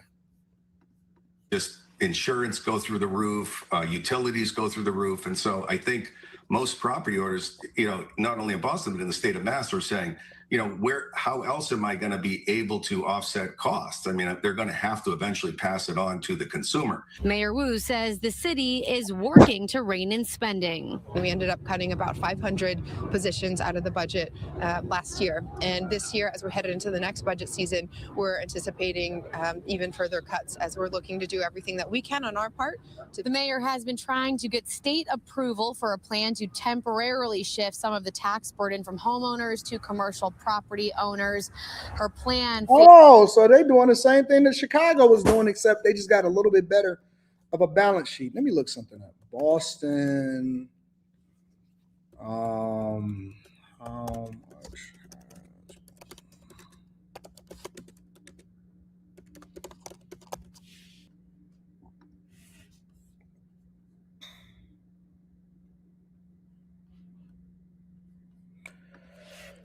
Boston, as a part of Massachusetts, faces significant costs for migrant support, with the state spending over $116 million on shelter contracts alone in 2024, plus substantial funds for food and services. Though exact city-level spending figures for recent years aren't specified, the state's costs highlight the overall regional burden, including housing meals at over $64 per person per day at some hotels, education, and healthcare. They awarded no bid contracts for emergency meal delivery.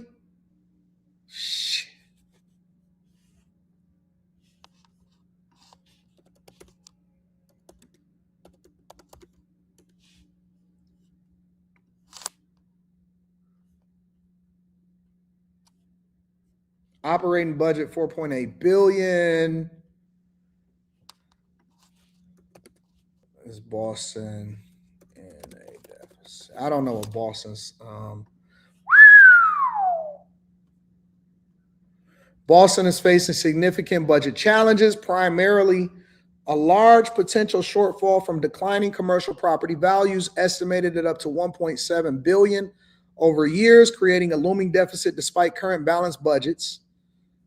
So Boston is getting their ass kicked too. So in the same way that Chicago is going, is the same way that every other city is going to be going also. So I was right. So everything that I said and everything that I've been predicting, I've been spot on. Y'all better hope that I'm wrong about what's about to happen. Y'all better hope that I'm wrong about what is about to happen, because it is going to get in every single major city.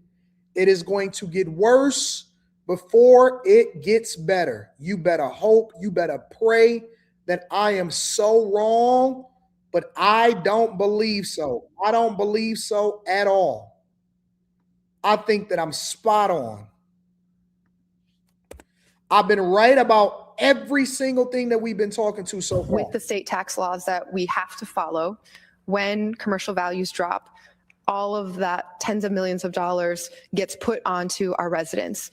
There's a way to balance this out. We have put forward the legislation. It would protect our residents and stabilize things for our businesses too, who rely on our community as their employees and their customer base. So. Yet that was Mayor Michelle Wu speaking about the double-digit rise in property taxes for single-family homes in Boston. At a press conference on Thursday, Wu addressed the. Guess what else is going to happen? Guess what else is going to happen? You want me to tell you what else is going to happen? Your property taxes is going to continue to go up. Listen. Your property taxes are going to continue to go up.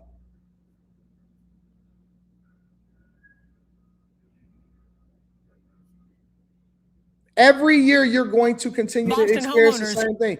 You're not going to get relief. You're going to continue to endure through this, and you're going to suffer. And it's nothing that you could do about it. You know why it's nothing that you can do about it? Because everybody dropped the ball, and they never, ever, ever want to face the problems head on and change the way they vote and go about doing things differently. And so now you're going to have to suffer. You're going to pay for it. You're going to pay for it. I told you. I said it. I've been saying it for years. I've been yelling at they said, Anton keeps saying that the sky is falling. The sky is falling. He keeps saying, man, you don't know what you're talking about. Worry about what's going on over there in Detroit. Well, Detroit is operating at a budget surplus for 11 years straight. We have a growing population. We have cranes in the sky. We have, a straight good businessman that paraded himself around as a Democrat, but was really an independent/conservative. And we've been doing really well. I said, okay, cool. I'm staying in Detroit. I'm going to stay right here in the city where I was born and raised, and this is what I'm going to focus my energy on. I said, don't invest in real estate in Florida. You know what you niggas did? You went and invested in real estate in Florida.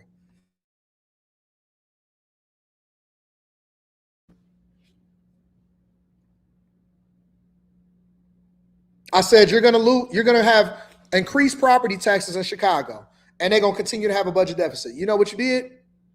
Oh, man, don't tell us about Chicago. I said, Los Angeles is fucked up, and it's going to get 10 times worse under Karen Bass, and they're going to have a budget deficit. You know what you said? But I love L.A. New York City is going to elect somebody because Eric Adams got such a bad reputation, and it's not going to be best for the business community, and they're going to fuck up, and they're going to turn into a socialist place. You know what happened?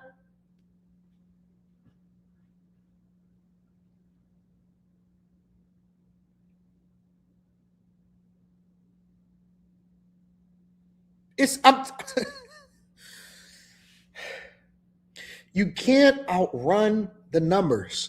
The numbers are the thing that tell the truth. It has nothing to do with how you feel about diversity, equity, and inclusion. It has nothing to do with how you feel about Trump. You can feel all the things that you want. You can't outrun the numbers. The numbers is going to number. They going to do what they do. You can't outrun the data. The data is telling you everything that is going to happen. You can't outrun it. I told y'all, Oakland going to be right up there on the next city to file for bankruptcy. Santa Monica, all of these smaller cities over in Los Angeles, they're going to be filing for bankruptcy. All of them is the big bankruptcy, the looming catastrophic economic collapse. The next economic collapse is not going to happen in the housing market.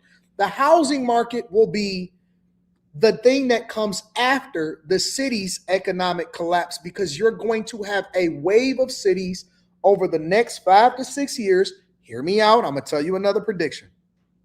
You're going to have a wave of cities that are going to be filing for bankruptcy over the next 5 to 6 years. And it's going to be smaller cities. It's going to continue to ramp itself up into larger cities. I heard that, what's that city over there near Chicago?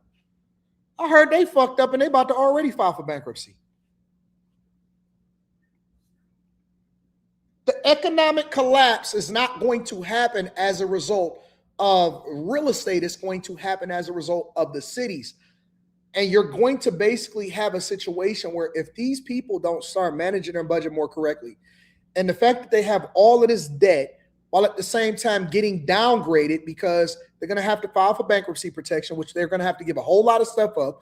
And in order for them to be able to sustain, either they're going to have to continue to raise property taxes to stave off bankruptcy, which basically places homeowners at a negative disposition also. Harvey, Illinois. Ain't Harvey, Illinois fucked up too? Let me see.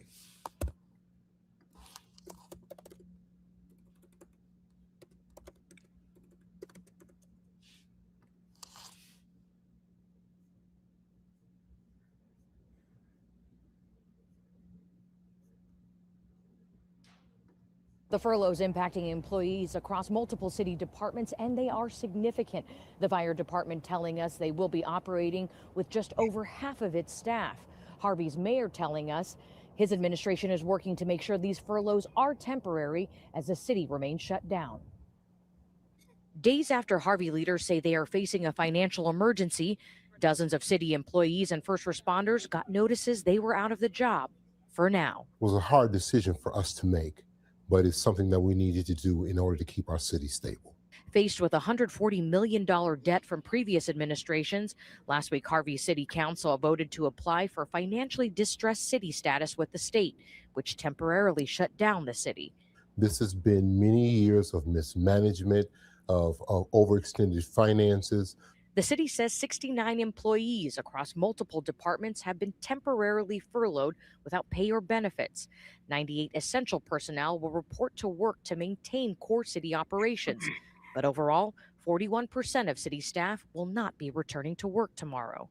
We're hoping, and we're going to do everything that we possibly can within our power to get them back to work as soon as possible. These temporary cuts felt deep within the fire department, which lost 17 firefighters to furloughs. It was like we already knew it was going to happen, but having it official is kind of like the nail in the coffin almost. Harvey firefighters concerned over what this will mean for their team and the city they serve. It's going to be a threat to the residents. It's going to be a threat to the firefighters that are left over. The city says a public safety continuity plan has been activated, and the county and neighboring cities stand to assist if additional first responders are needed. But for these firefighters who have become like family, the uncertainty is crippling. Many of the new guys that are coming on the department in the last year have kids. Some of them are expecting kids in the next 6 weeks. So it's gut-wrenching. We all feel. It's over. It's not a matter of if, it's a matter of when. It's not a matter of if, it's a matter of when. I'm telling you, bro. I can't wait to see y'all. I can't wait till y'all see what's going to happen over the next 4 years in New York. This is going to be one of the most incredible things that y'all have ever seen in your entire life. And you know what I'm going to continue to do? I'm going to continue to prepare to take advantage of it. because getting rich, let me tell you something. I'm a capitalist at the end of the day, and I don't give a fuck about how y'all vote. I only care about what happens in my own city, in my own community, and in the United States of America as far as at the federal government. I stopped caring about what niggas is doing because y'all don't know shit and y'all gonna sit there and vote based off of diversity, equity, and inclusion. Let me tell you what's gonna happen for me. I'm giving my bag chasers and the people the game on what's going to happen so that you can prepare yourself for what's going to happen. And that is to take advantage of people that are going to be under duress and distress. They voted themselves into poverty. They voted themselves into suffering. They voted themselves into bad city contracts, diversity, equity, and inclusion. They had to see some. And it's not a matter of when, it's a matter of if. I'm telling you, look. I cannot be any more direct than I'm being with you right now. It is going to be fucked up because you got to pay the piper for all of the different years and the decades that you have basically propped up this fucked up city, all of these little cities and these big cities. You got to pay for that shit. Pensions going away. Absolutely. All of these city employees, they're going to switch over to 401ks now. All of the police officers and stuff like that, they're going over to 401ks. It's a doom loop. You can't do nothing about it. When your expenses exceed in the interest that you have to pay, because here's the real death trap. If the cities themselves wasn't in so much debt, you could survive it. You can get through it. Chicago is trying to borrow billions of dollars to keep themselves afloat while at the same time taxing the city's residents more. Your property taxes will never go down. They're only going to go up. The fact that the cities borrowed them, you don't believe me? I'll prove it to you.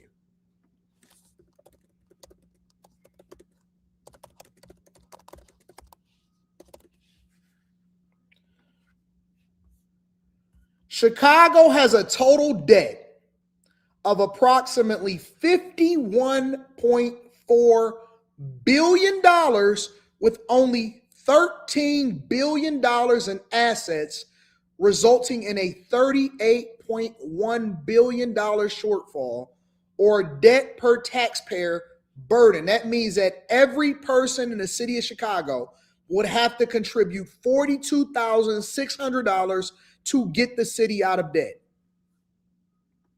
This is not my opinion. This is a fact. This is a fact. I don't go based off of how I feel. I go purely based off of the numbers. When I make a business decision, I look at the income versus the outgoing versus the income. I look at your liabilities, your debt. And one of the things that we do inside of the Patreon when we're breaking down companies that we want to invest in is we go look at the stats. We look at the charts, we look at the sheets, we look at the debt, we look at the liabilities. We go and do our research. We don't invest in companies just based off of a whim or what the news is saying. We go and look at and study the companies, and we break down the numbers on the live streams themselves. If y'all not a part of the Bag Chasers, make sure you tap into the Patreon. Link is in the description as well as pinned to the top of the chat. Chicago cannot get themselves out of debt. I'll do you one better.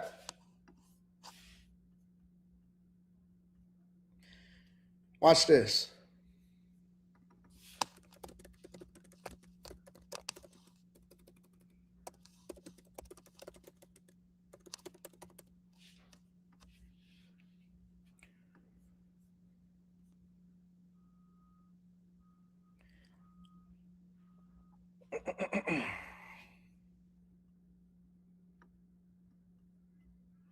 Chicago pays hundreds of millions annually in debt service.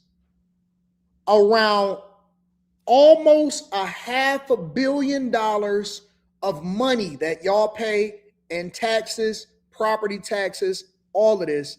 Almost $470 million to pay interest alone. $500 million a year goes towards interest. Oh, that is just, yo, I'm giving you money because I still got debt.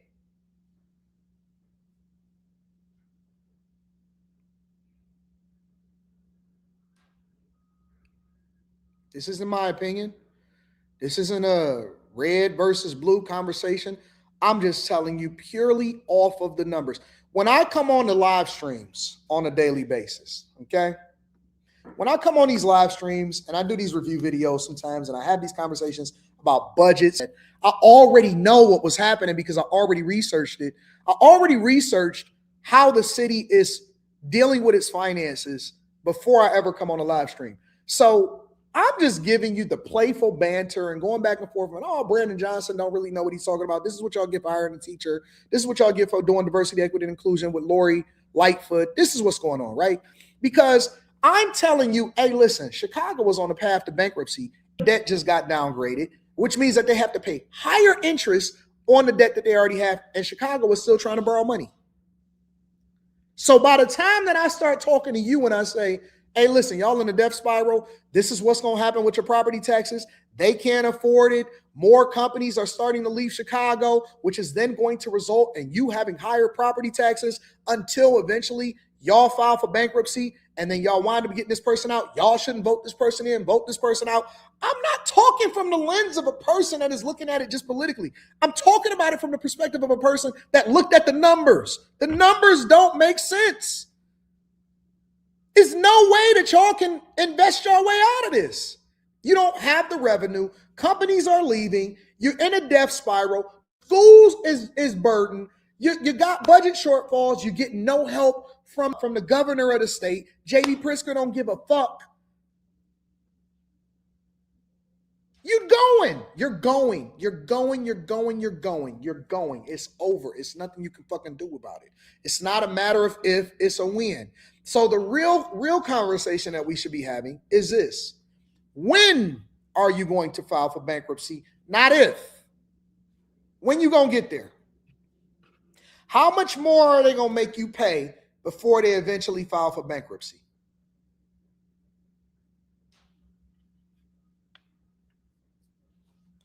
This is the benefits of getting somebody that's not a paid shield, that don't have no obligation. I could just give it to you straight. They paying $500 million a year alone in interest.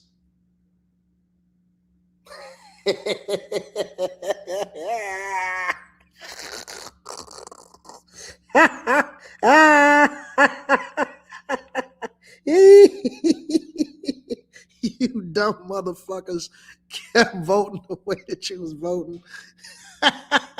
With your dumb ass low voter turnout rates and your stupid diversity, equity, and inclusion. You thought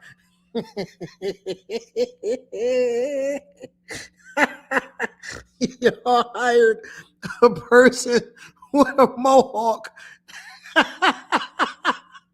That was a goddamn teacher to fix your city. Oh, God, this is so sad. Oh, Jesus, Lord have mercy. Can't make this up.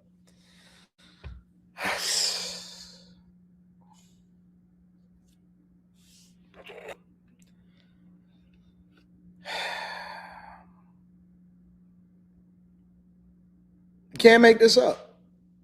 So while conservatives over there is infighting, Candace Owens versus Tim Pool, Candace versus everybody. Tim Pool is sitting there holding his head, talking about how he want to quit content creation, live streaming. They over there fighting about Charlie Kirk. Y'all fucked up in real life.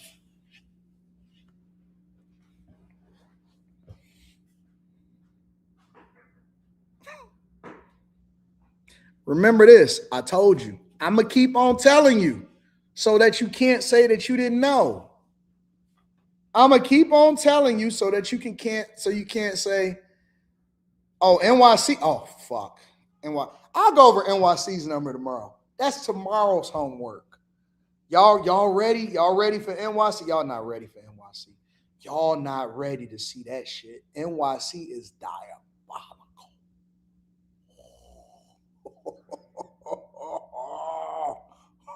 This nigga's promising y'all free buses. You know how fucked up y'all money is? We'll get there. We'll get there. Make sure you hit a like for the algorithm. Subscribe to the channel and turn on your notifications. Make sure you tap into the Patreon. Link is in the description as well as pinned to the top of the chat.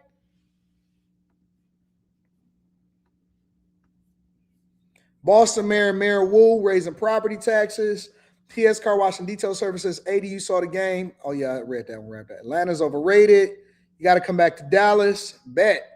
Michigan is one of the shadiest sports organizations in the world and consistently prove it. 20 years of nonstop scandals almost need inspectors, says Kyle Polk.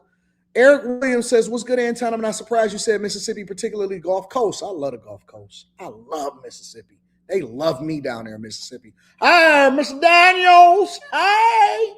I got cruising the coast this weekend. Yes. You thinking about buying something? Don't worry about it. Listen, we got your nice steak over there and inside of the casino, straight from Japan.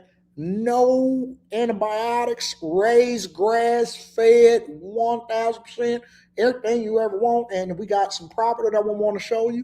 And we got some lookers too. All right. Yes. They love me down there. And I love going down there too.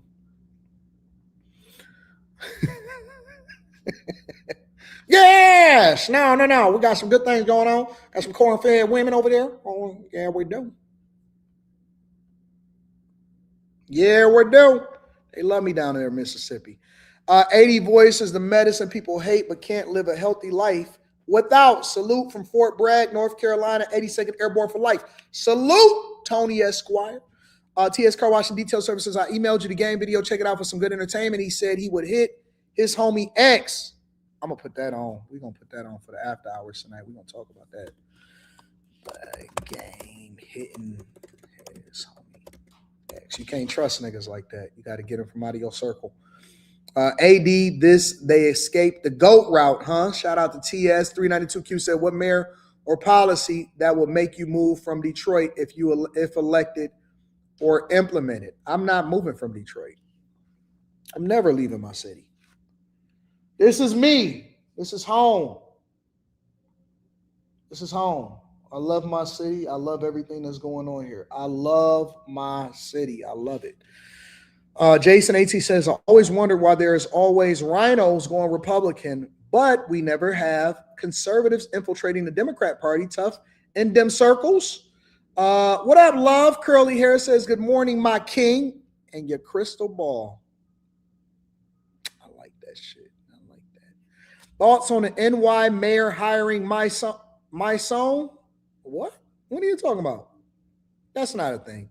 Harvey been bad. I stay like 30 minutes from there. Bad Habit says, new to the chasers. Do you have a video already on how to take advantage besides pay off debt and stack? It's a bunch of videos in there, bro. You just got to search through it. Pretty Boy 79 says, so what's about to happen in every major city? Can you give us more details? I got to create a show for that. Right now, I'm psychologically out of my mind because I got to go and get a prostate exam after the show. So we can go through that next tomorrow. I'll go through it tomorrow. AD, that's not a laughing matter. That is hilarious, Lex. It's hilarious. It's absolutely hilarious. The questionnaire, 7782. What up, though? 392Q says, can we see St. Louis numbers? I'll do a whole show for it. Bad budgets, worst city leadership. Something like that. It'll be something like that. NY mayor hired rapper My Son. He couldn't have. No, he didn't use y'all tax money for that. Move over, AD. My bags are packed. No, you got to get the rest of your years in. Hold on, man. Y'all lying. Let me see something.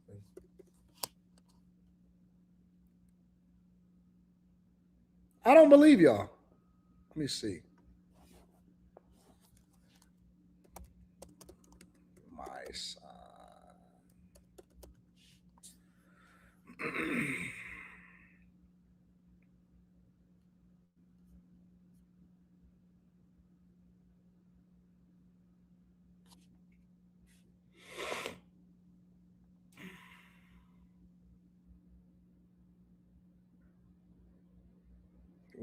What?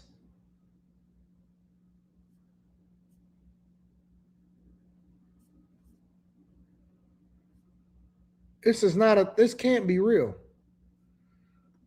We will take all of their experiences and their analysis into account as we build a city for each and every person. Coming in the next few weeks will be a And their analysis into account as we build a city for each and every person. Coming in the next few weeks will be a communist / quasi-jihadist, Moron Zamboni, he is now the mayor-elect of New York City. It's just, how, and it's getting worse because he is now starting to select his cabinet and the people that will be running the city, and it's completely bananas. Listen to this from the New York Post. Mayor-elect Zorhan Mamdani has picked a controversial rapper who did 7 years in a state prison for armed robbery to advise him on the criminal justice system, the Post has learned. Myson Lennon, 49, a Bronx convict turned activist who was found guilty of 2 felony heists in the late 1990s, was appointed by the Democratic Socialists' Mayoral Transitions Criminal Legal System Committee, just one of many questionable picks. Bronx prosecutors said that the crew pulled off the June 8, 1997 robbery of taxi driver Joseph Aziri and March 31st, 1998 gunpoint theft from cabbie Francisco Monsanto, according to the news. You know who might have been? This can't be real, bro. Hold on, let me see.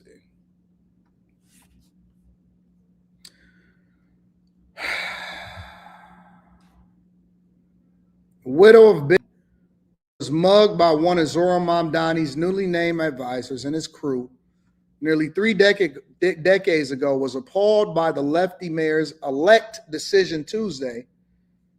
He said, "Are you crazy?" The Bronx woman, whose husband Joseph Aziri died last year, said when she learned that Mamdani had tapped convict turned activist Myson to sit on his mayoral transitions criminal legal system committee. It's wrong, the widow, who asked not to be named, told the Post, somebody that committed that kind of crime and then you make him an advisor on criminality. This is the cab driver that was mugged and then eventually died right here. Please, to me, he is no good. Why do you give him a position like that? Goes on to say, my son, who is 49, was among 400 New Yorkers officially appointed last month to the 20-member criminal justice panel, one of 17 committees picked to help the Democratic Socialist Queens Assemblyman make transition to New York City mayor. What?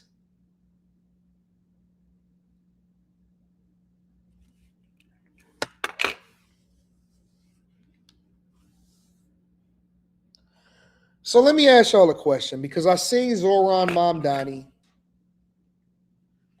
begging for money to be a part of the transition team, right? I seen Zohran Mamdani saying that he needed millions just to transition over into being the New York City mayor. And he's basically appointing over 400 people as a part of his committee, 20 of them which is a part of the criminal justice panel. What is going on? Bronx native, a former promising, aspiring rapper, landed on the wrong end of the legal system when he was sent to state prison in 1999 for 7 years for being a part of a vicious armed robbery crew. Isn't it always funny how you don't get no stripes unless you actually did some time? Now, all of a sudden, niggas turn into community activists and they want reform in the criminal justice system because you got caught doing some shit that you wasn't supposed to do. How do people then become a representation, a servant of the public, courtesy of taxpayer dollars? How do they then get hired? And why do niggas listen to people that is criminals? How do you go out and commit armed robbery and do a violent crime, but then get rewarded for it on the back end? I don't even understand how niggas was listening to this person in the first place. So how come we can't get people that was able to stay out of jail to be a part of the advisory committee? Why do you even fucking need an advisory committee that's made up of criminals?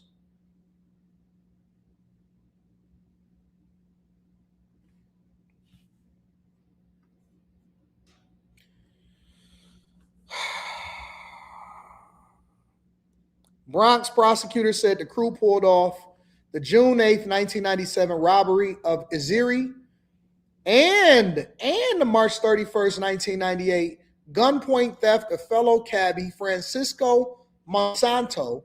The New York Daily News reported at the time. Iziri died from a heart attack last year, and his wife said he never shook the trauma of the robbery. My husband went to work that evening, she recalled. Later in the night, he called me telling me that a guy he picked up, he think it was on Ogden Ave, took his money, and then he used a knife.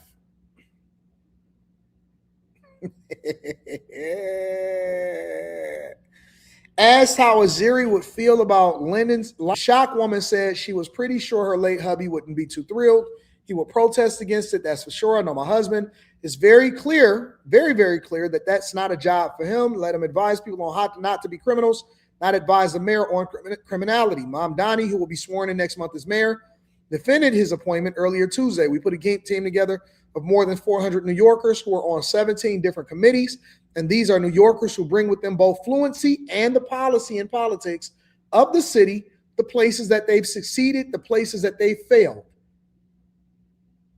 And we will take all of their experiences and their analysis into account as we build a city for each and every person.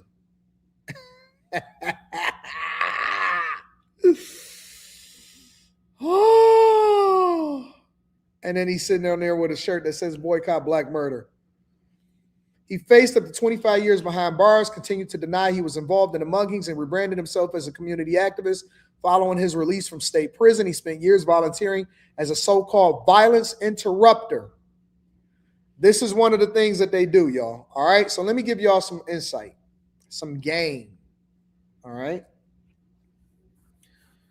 A lot of these cities, the Chicagos, the New Yorks, the Los Angeles, that's how Big U got so much money from Los Angeles, is that they hire former criminals to be the violence interrupters and then to advise them on what's going on in the streets, man, so that they can then combat crime and try to negotiate with gangs on how not to kill each other, which they are then touting that as the way that they have reduced crime inside of the cities, is that they're getting these violence interrupters, people that's connected with the streets, people that's committed to crimes, people that's been through it, people that's a part of the criminal justice system that got caught up in the streets. Those are the ones that need to be advising the mayor and all of these people on how we can interrupt the crime and create a city for all individuals.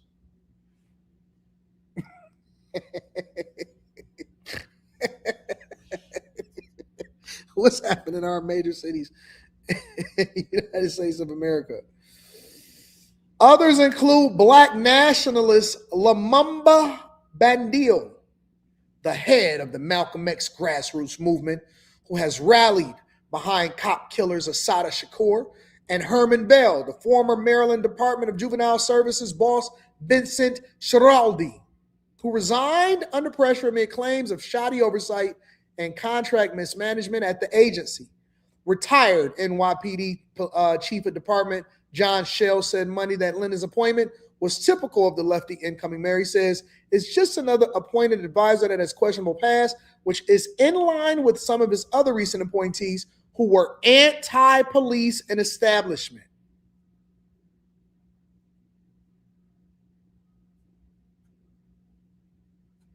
Congratulations to Mike, who has taken advantage of his opportunity to get involved in what is going on in New York politics. This is incredible.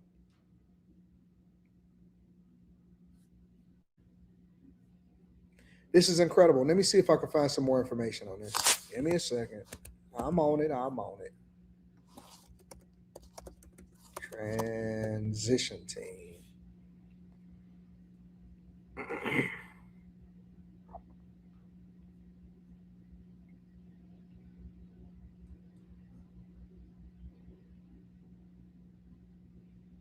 Can't find a whole lot about it. Congratulations to him. Congratulations to Mamdani.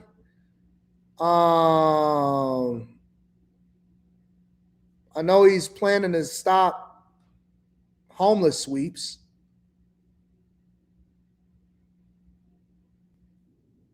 He is addressing the affordability and housing crisis plaguing the city while defending his stance on homeless encampment sweeps. He's getting a lot of pushback on it, Robert Moses. Yeah, Rosanna and Kurt, one thing that Mayor-elect Zohran Mamdani says he wants to do is reduce the time it takes to fill affordable housing units here in the city. Right now, he says on average it takes about 250 days to do so. He thinks that's way too long. He wants to cut down on that, reduce the red tape. He promises that he will also soon be releasing details about his inauguration in 22 days. For now, he wants New Yorkers to know that this is not just his inauguration, but theirs into a brand new era in the city. He spoke to reporters here in Lower Manhattan after a meeting with real estate leaders to discuss affordable housing and before a meeting with homeless advocates. He responded to criticism from both Mayor Eric Adams and Governor Kathy Hochul about his plan to end sweeps of homeless encampments. Mayor Adams warns that human waste and drug paraphernalia will proliferate. The governor says allowing New Yorkers to sleep on sidewalks and under bridges is not a humane solution. Mamdani has heard those arguments and counters that he believes what the mayor has done has not helped the homeless. Mayor Mamdani ensures that we connect those New Yorkers with actual housing. Wait. Did he just speak about himself in third person? Hold on. Believes what the mayor has done has not helped the homeless. Mayor Mamdani ensures that we connect those New Yorkers with actual housing. We have to. Did this nigga just say Mayor Mamdani?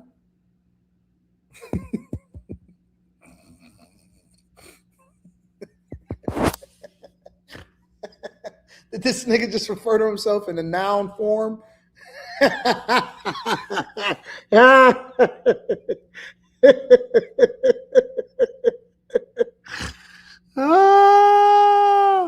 nigga said Mayor Mamdani. He ain't even been sworn in yet. Oh, snaps. Oh, shit. Nigga said Mayor Mamdani ensures. He stepped foot in office at one point, and he's already referring to himself in third person. I love this thing. He's the villain that we need to set this country right on track. Look at the efficacy of New Yorkers homeless. Mayor Mamdani ensures that we connect those New Yorkers with actual housing. We have to look at the efficacy of the Adams administration's policy on this. It is a policy that did not connect a single New Yorker to permanent housing in an entire year. That cannot be a policy we continue. A spokesman for to permanent housing. So wait a minute, the taxpayers are supposed to have permanent housing for people. Y'all got to pay for permanent housing for people? The mayor disputes that characterization. He says Mayor Adams has connected more than 4,000 people who were once on the streets to permanent housing. On another front, Mamdani talked about a controversial appointment to his transition team. The mayor-elect named 49-year-old Mysan Linnan to advise him on criminal justice matters. Linnan is a convicted armed robber. A jury in 1999 found him guilty of robbing 2 taxi drivers. Mamdani says that nobody's perfect. We put together a team of more than 400 New Yorkers who are on 17 different committees. And these are New Yorkers who bring with them both a fluency of the policies and politics of the city, the places that they've succeeded, the places that they've failed. And we will take all of their experiences and their analysis into account as we build a city for each and every person. Congratulations to Mysan for your new position. Make sure you guys hit a like for the algorithm, subscribe to the channel, and turn on your notifications. I love this country. I love what is happening in the United States of America. It is awesome. It is absolutely awesome. Last thing that I want to talk about is Andy Dick. Heard that Andy Dick had an overdose.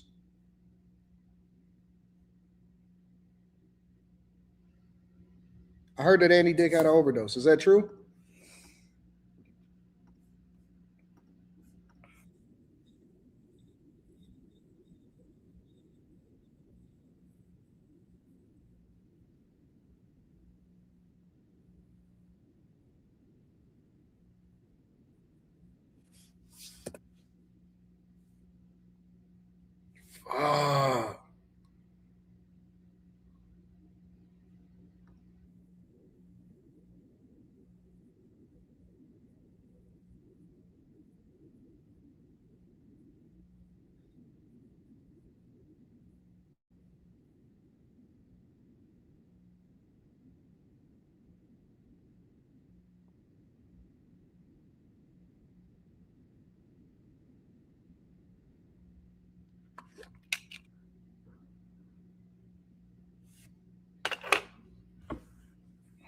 What is happening in our world today?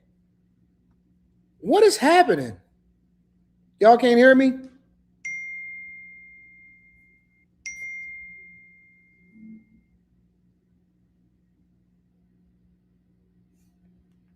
Oh, y'all can't hear the video. All right, so let me see if I can stop the video.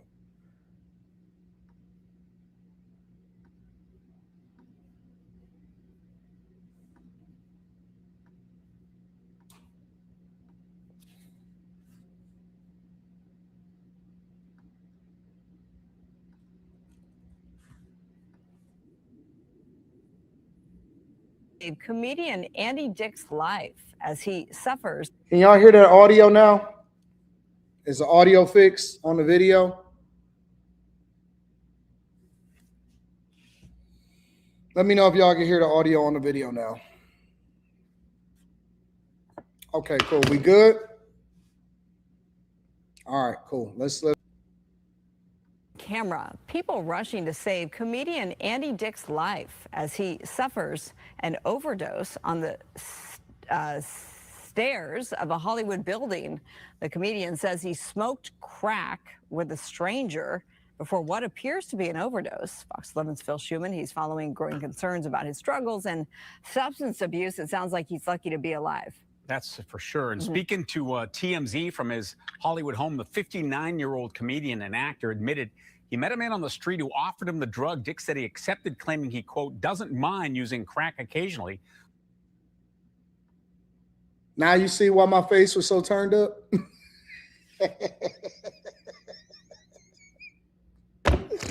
I don't know what we talking about, bro. What are we talking about? I don't mind smoking crack occasionally. What the fuck is we talking about? Yes, that's what you came back to.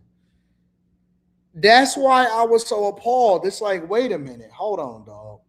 On the street. And it's funny because I just seen a video, was it maybe a week or so ago, of Andy Dick was hanging out on the street and people was acting concerned about it. And they was like, hey, man, why is Andy Dick just out on the street, just hanging around, just doing whatever it is that he want to do when you want to do it?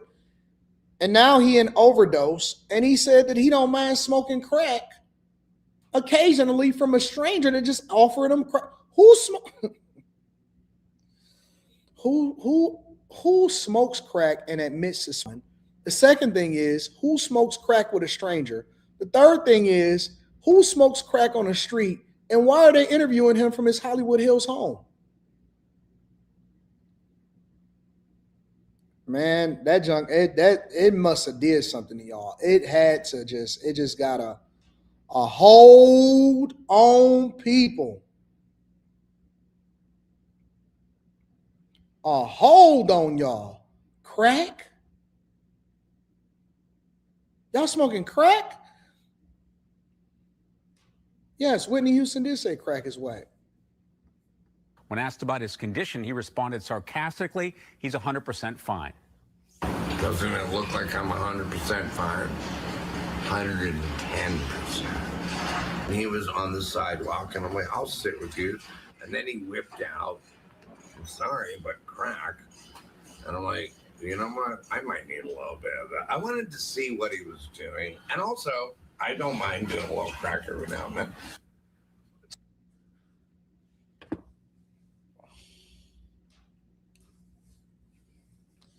God,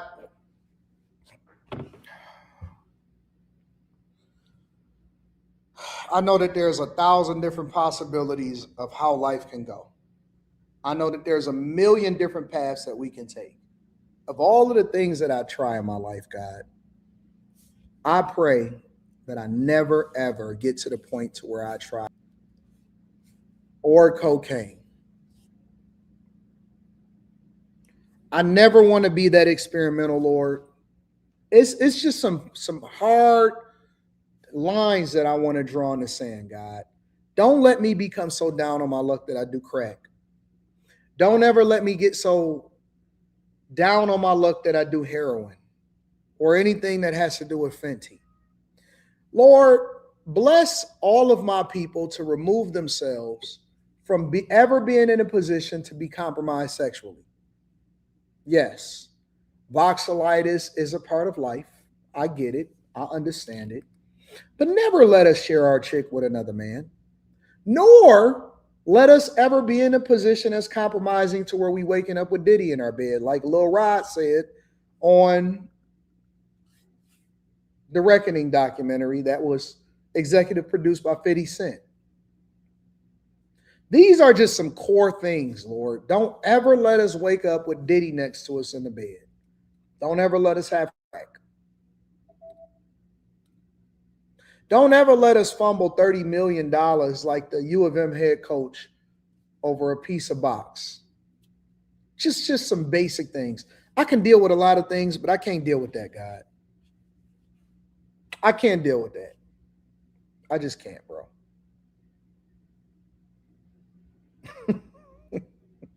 I can recover from most things, but those are some things that I'm drawing a line in the sand for that one.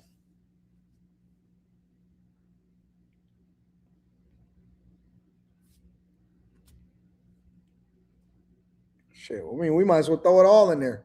Lord, rebuke us from ever having to take PrEP because we're not sure if the person that we sleeping next to got AIDS. Rebuke AIDS, rebuke HIV. Lord, don't ever let us wake up with bum bumps on our pelvis because we laid down next to somebody that gave us herpes. Lord, don't ever normalize HSV in our lives. Rebuke chlamydia. Fuck, throw that in there. And I've noticed nobody, Lord, has been talking about warts, but I remember when I was in high school, they showed us a picture inside a sex education class of a person that had warts, and I was absolutely destroyed as a result of that. And so don't ever let us get warts. God forbid us ever get warts. Jesus. Y'all got some stuff y'all want to throw in there while we sitting here talking about Andy Dick? Don't ever let us just lay around with homeless people taking random crack from people, you know? Good God. And under no circumstance, and I repeat, under no circumstance, never let us turn out like Leonardo DiCaprio was in Basketball Diaries, where he was so fucked up that he started sucking dick inside of, or letting another man suck his dick inside of a bathroom. In Jesus' name, amen. What's wrong with these people in Hollywood, bro? So this is an interview obtained by TMZ this afternoon showing Dick speaking from his home in Hollywood. Again, said he's fine, admitted to the drug use, the latest in a long line of incidents that have led to him being in and out of rehab and occasionally jail. Is he okay? Hey. Andy, buddy. Hey, Andy, wake up. So this is that video that we showed you earlier. This is Dick slumped on the stairs. And people was just sitting there watching. Hey, shout out to him for successfully setting up the camera effectively before he went over there to start to help him. This might have been his angel. And he probably not even taking it serious. He's sitting there joking. Yeah, because occasionally I like to smoke a little crack. I want to see what he was doing. Everything ain't a fucking joke, dummy. Dick. Andy Dick. Dickhead. Everything ain't a joke. Sober the fuck up and get your life together if you ever see this. You so stupid. You such a dummy. Can't stand it. You know what the worst part about some of these people are and these celebrities is they had everything. They had all of the visibility, all of the opportunity, and you wasted on becoming a fucking basehead. You so stupid. So dumb. Hate y'all. I hate y'all. I hate the fact that y'all fumbled the bag and you sitting on top of the world and you sitting over there in Los Angeles suffering an overdose because you're doing crack in pajama pants. Idiot. With his glasses on the ground from learn how to manage your addiction more effectively. Yesterday afternoon, witnesses say his friends ran up to him. You heard him try to revive him. Someone administering Narcan, that's the drug that counteracts the effects of overdoses. In an interview this afternoon, Dr. Drew Pinsky, we all know him, who has treated Dick in the past and even did a TV show with him about his addictions, says this is just a very dangerous reminder of the power of drugs and alcohol, which take control of the brain. The drug itself becomes synonymous with survival. So all the other priorities in life, family, friends, work, even your own actual physical survival takes a lower priority to the pursuit of drug. And that's hard to understand for people that haven't gone through it, right? Yes, it's very hard to understand. So we reached out to Andy Dick's representatives for comments. We didn't get a response, but there are quotes from one of his representatives saying, oh, he was just drinking, that he's fine. That was before that new video from TMZ. So, this is the kind of story that That's TMZ sad. does. And Yeah, then, but the conversation with Dr. Drew was really fascinating because, he's an expert on all of this. Right. And for someone who's not an addict, it's hard to understand, the power of the drugs and alcohol. Literally changes the human being. Yeah. It's an unrecognizable person. It's you aesthetically, you physically, but your actions say differently. Right. Even though on one level that is. Last night, let me tell you why I'm so passionate about this. Last night, I went to collect my winnings because I had bet the day before, I had bet a bunch of money on Oklahoma City Thunder, and I had also bet on the Orlando Magic over the Heat, and then I also bet on the first game yesterday, whatever the first game was yesterday. What was the first game yesterday? Whatever that was, whatever the first game was yesterday, I had bet on that, the first NBA game, and I hit on all three of them. And I also hit a parlay, right? And I actually am able to, I think I could pull that up too. So I hit on all three of them anyways. Let me see if I can pull that up.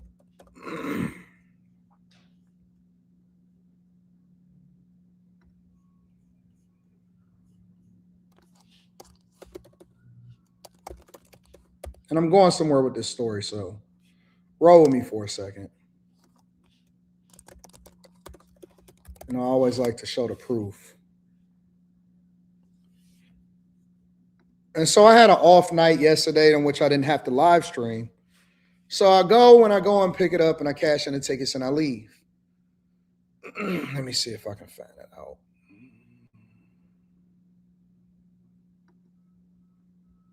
I think you should be able to pull it up as long as you do it on your thing.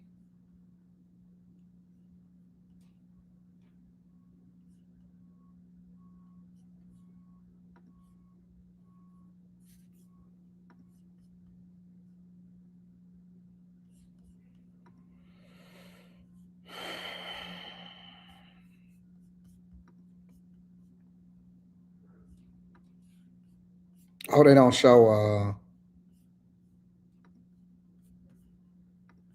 show this month yet. Oh, yeah, they do. They showed it. So this is what I won yesterday. I'll share it. So this is what I won yesterday, right? So yesterday, right here at MGM Detroit, I won a little over $17,000 yesterday, right? From a parlay and from the bets from last night or whatever. And so I hit the streets. And you know what I did? I'm going to be absolutely transparent with y'all. You know what I did? This is what I did yesterday. Oh, I got to spin my camera around.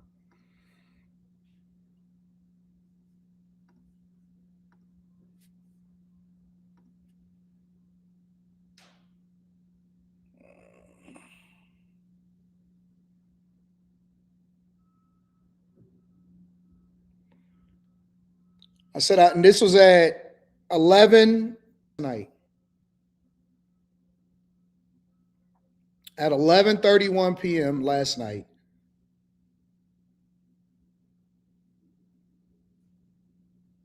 I gave it all away. That's the honest to God truth.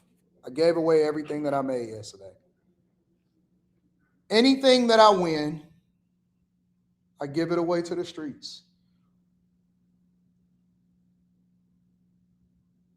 Anything that I win, I had to screenshot it because I don't want y'all to see, you know, the whole conversations and all of that type of stuff. Anything that I win, I give it all away. I gave away $17,000 last night. And so I hit different spots that I knew where people were sleeping on the street. It's one spot where I see a lot of homeless people, and they sleep inside of the lobby of one place that closed down, and they try to wake up in the morning before the people get there so that they can go out in the streets. And so I give away, on average, about $25,000 a month. And that's separate from what I do from my giveaways. If I get any winnings from like a bet that I win and all of that stuff, right? And so I'm passionate about this because I actually work with the people on a daily basis. Every day, I work with the people on a daily basis. And it's not all giving it away in cash. Sometimes I give people hotel rooms.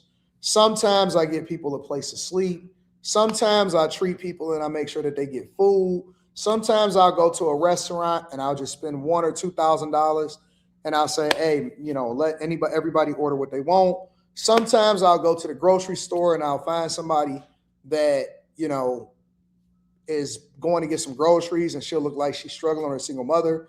And I just pray and I ask God, yo, guide me and let me pick the right person, or show me a sign of who the right person is to ensure that they get the groceries. So it's not all cash, but, you know, I'm passionate about this because I get to see it in real time. And so this ain't no volunteering for,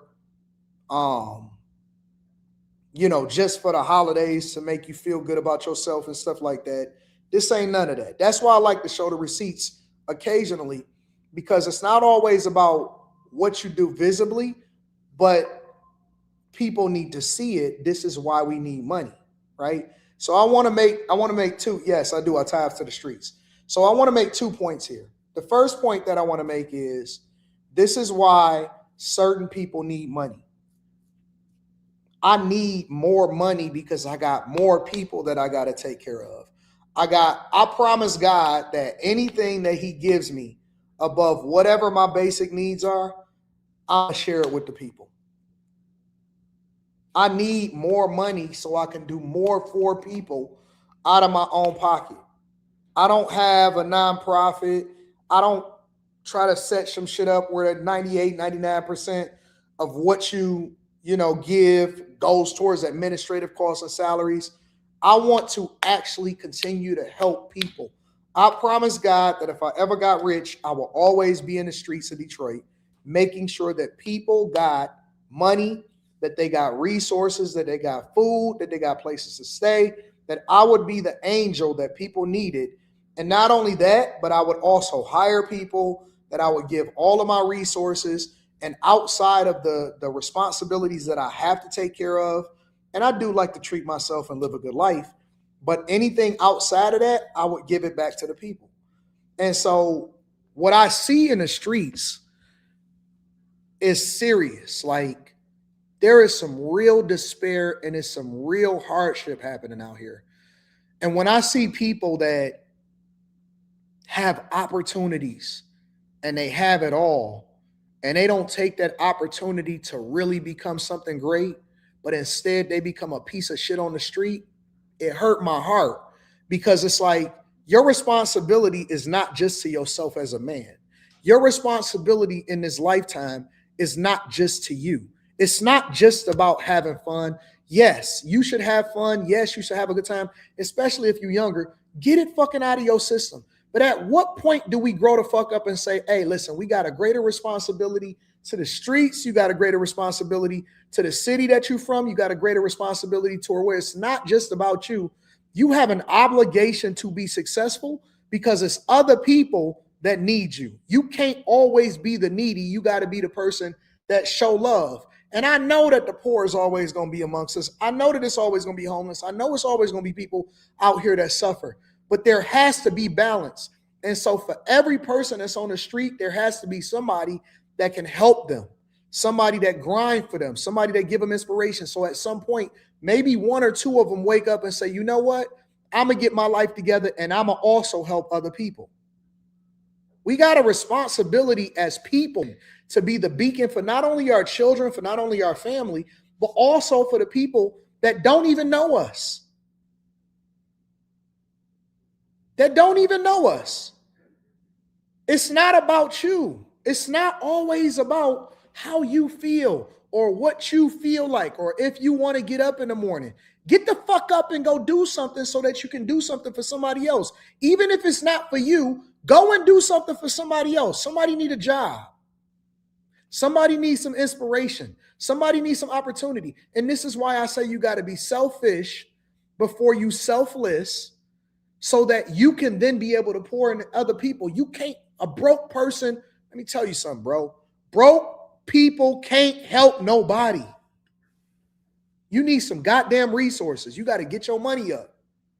You have an obligation to fix your situation so you can do something for somebody else.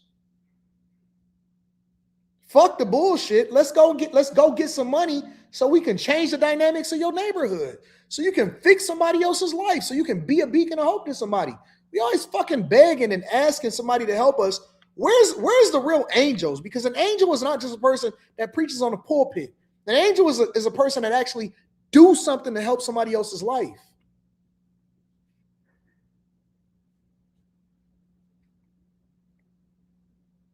You know why you can't fuck up? You know why you can't fumble a bag? Because somebody else needs you to be successful and you have an obligation to help them. You can't take this shit with you. Enjoy it while it's here. Make a strong strategic investment to make sure that your family is taken care of and leave an inheritance. Live a good, fruitful life, but also make sure that you do something for other people and do not worship this shit. Give it away. I had a ball betting, but I didn't need the money because I don't care. I do it for fun. I do it because I like basketball. So then when I won, it's like, get that shit away. I had a ball.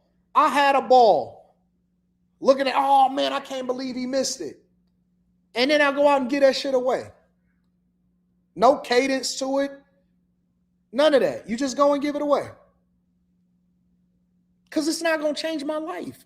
It don't affect me. I ain't nothing else that I can do or that I can buy that I don't already have. And so why not do something for somebody else in addition to having a good time?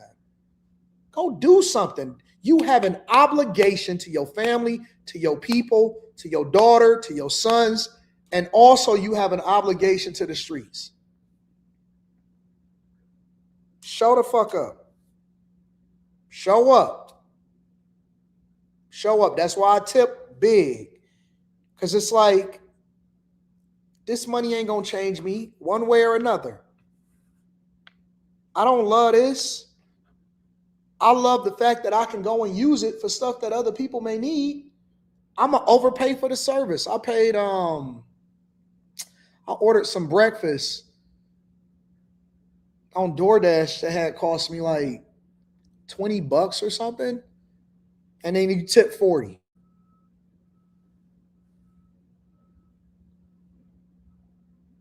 Can't take this junk with you, man. But you also got an obligation to be successful. If you don't do it for yourself, do it for other people. And you wouldn't believe how you change somebody's life, even if it's for one night, even if it's for one day. You have no clue. No clue how you. Some of them didn't even really appreciate it. He said, thanks, Unc. Thanks, Unc. That's what he said to me. That's what one guy said to me. He's sitting there. He's sleeping. And so I say, yo, come on, man. Here, man. Here you go. So I gave him like $400-500 or whatever. And I always like to get it in like 5s and 20s because I don't want them carrying around $100 bills trying to get change or nothing like that. So I gave him like $400. He said, thanks, Unc. Thanks, Unc. And he turned over and he went back to sleep. And I just cracked up and I left and I went and jumped in my truck and I went to the next spot and I just kept it moving. It's fun, man. It's so fun. It is so fun to help other people and do stuff. I was cracking up. Thanks, Aunt. Thanks, Aunt.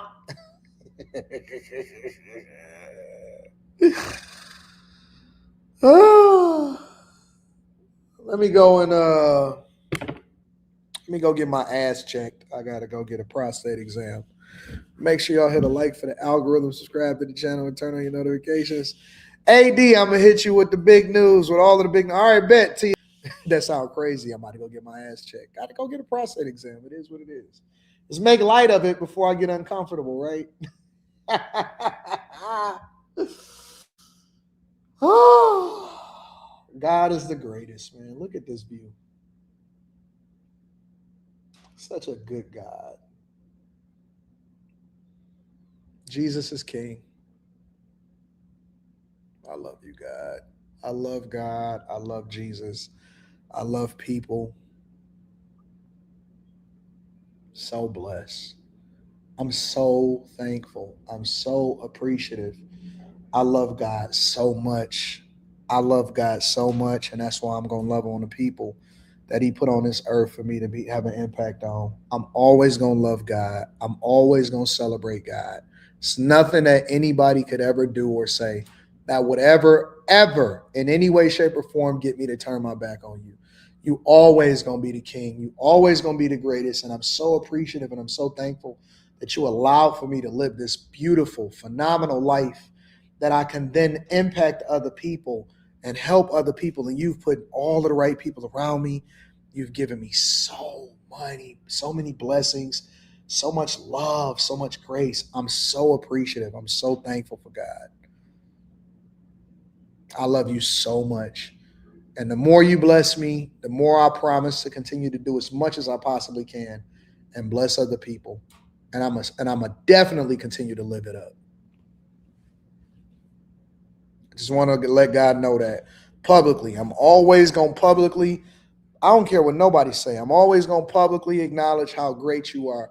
There's just so many people that spend so much time celebrating demonic activity and giving all of their praise to the devil.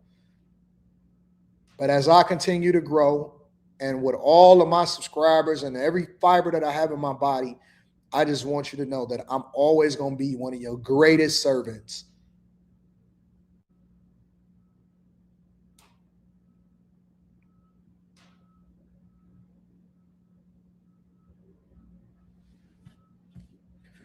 Hey, Anton, many places. Hey, Anton, did you hear the teachers union said that teaching kids how to sound out words is racist? So instead, they're using pictures to help kids remember the words. Oh, my God. The book of FRLM says, happy Thursday, Anton. I had a blast on Monday's panel. Shout out to you, big dog. You make all of this look effortless. The questionnaire says, depending on the office politics, is basically a short-term, long-term finesse is what you're showing us, AD. Picked by the people. Mr. Lott says, prison is the new resume builder. Facts.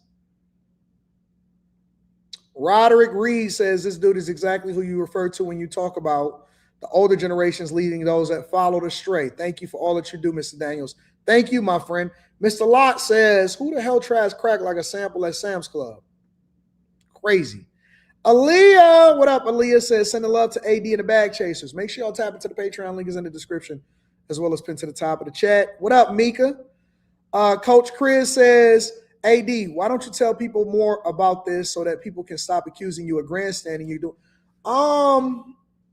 because I don't feel led to. My goal is not to try to prove to people that I am what I am. My goal is to praise God when I feel led to publicly, and then not to when I don't feel led to. So I don't always have to show every side to everybody. That's preserved for the people that I actually love. I want the people that love me the most to get the best of me and the world to get the rest of me. Odyssey of FB. And people ain't going to start liking you more just because you're doing more for other people. They're not going to stop hating you. They hated Jesus all the way up until the time that he died, and they still spit on his grave.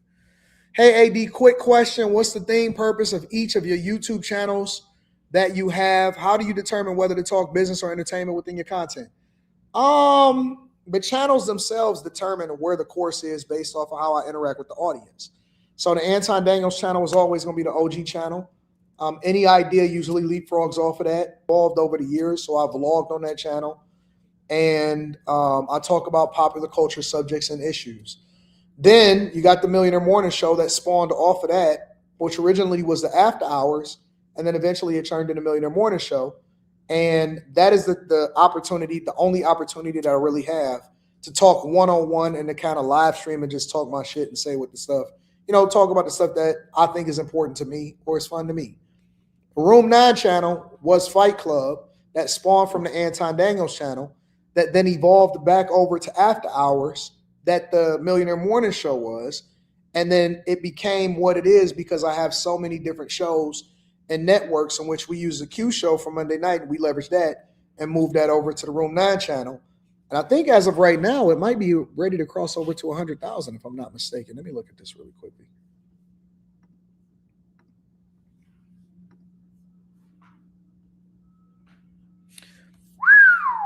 Yep. So the Room 9 channel is at 99,928 subscribers. So within a little bit, it'll be well over 100,000 subscribers, and then I can get them plaques for the people that is on the channel with me. But it's kind of like the network channel. That's going to be the channel where I put up multiple different shows. And so we slowly but surely building that channel into that. And then I always want to continue to do vlogs, but it doesn't make sense for it to exist on the Anton Daniels channel anymore. And so that's where we got the Darth Anton channel where I can still let y'all in on my life and show y'all what's going on behind the scenes. So that's kind of the idea behind all of the channels. Florida Panoramic says, good dude. Shout out to you. Mika says, you're a blessing. I love you. I love you more, Mika. I love you more, and you know that. Latrell says, I love you, bro. I love you too, Latrell. I love you more, bro. Slimmy says, bro, you see Phillip Rivers is coming out of retirement at 40. Yeah, I seen that last night when I was watching the TV, and they announced that. Might start for the Colts Sunday. That is beyond wild to me. It is crazy, bro. Shadow Dragon says, you're a blessing to us all, big dog. May you remain protected at all times. Thank you, my friend. How can you not love this living legend, AD? God bless, says Jaquel. Shout out to you. El General Del Air says, God bless you, Anton. I do the same listening to you. I will be setting up a fund so at the end of the year, so it will go into the needy children. Thank you for those words. We are indeed absolutely blessed. We are, bro. Shout out to Book, says it's Rebecca. I know who you are. The Diddy loyalist. May God continue to bless you. I know who you are. I remember what your name was at the bottom of the screen. Hey, DM me. Send me a message. DM me. All right? All right, y'all. Let me go and get my prostate exam at my twerk appointment, as you saying, William. And then we're going to go from there. I love y'all. I appreciate y'all. I'm going to see y'all tonight on After Hours. Peace. Oh, hold on. Let me acknowledge C Money. C Money said, this is my everyday show, bro. Keep it up. I got you. Again, make sure y'all tap into the Patreon. Link is in the description as well as pinned to the top of the chat. I'm going to see y'all tonight. Peace.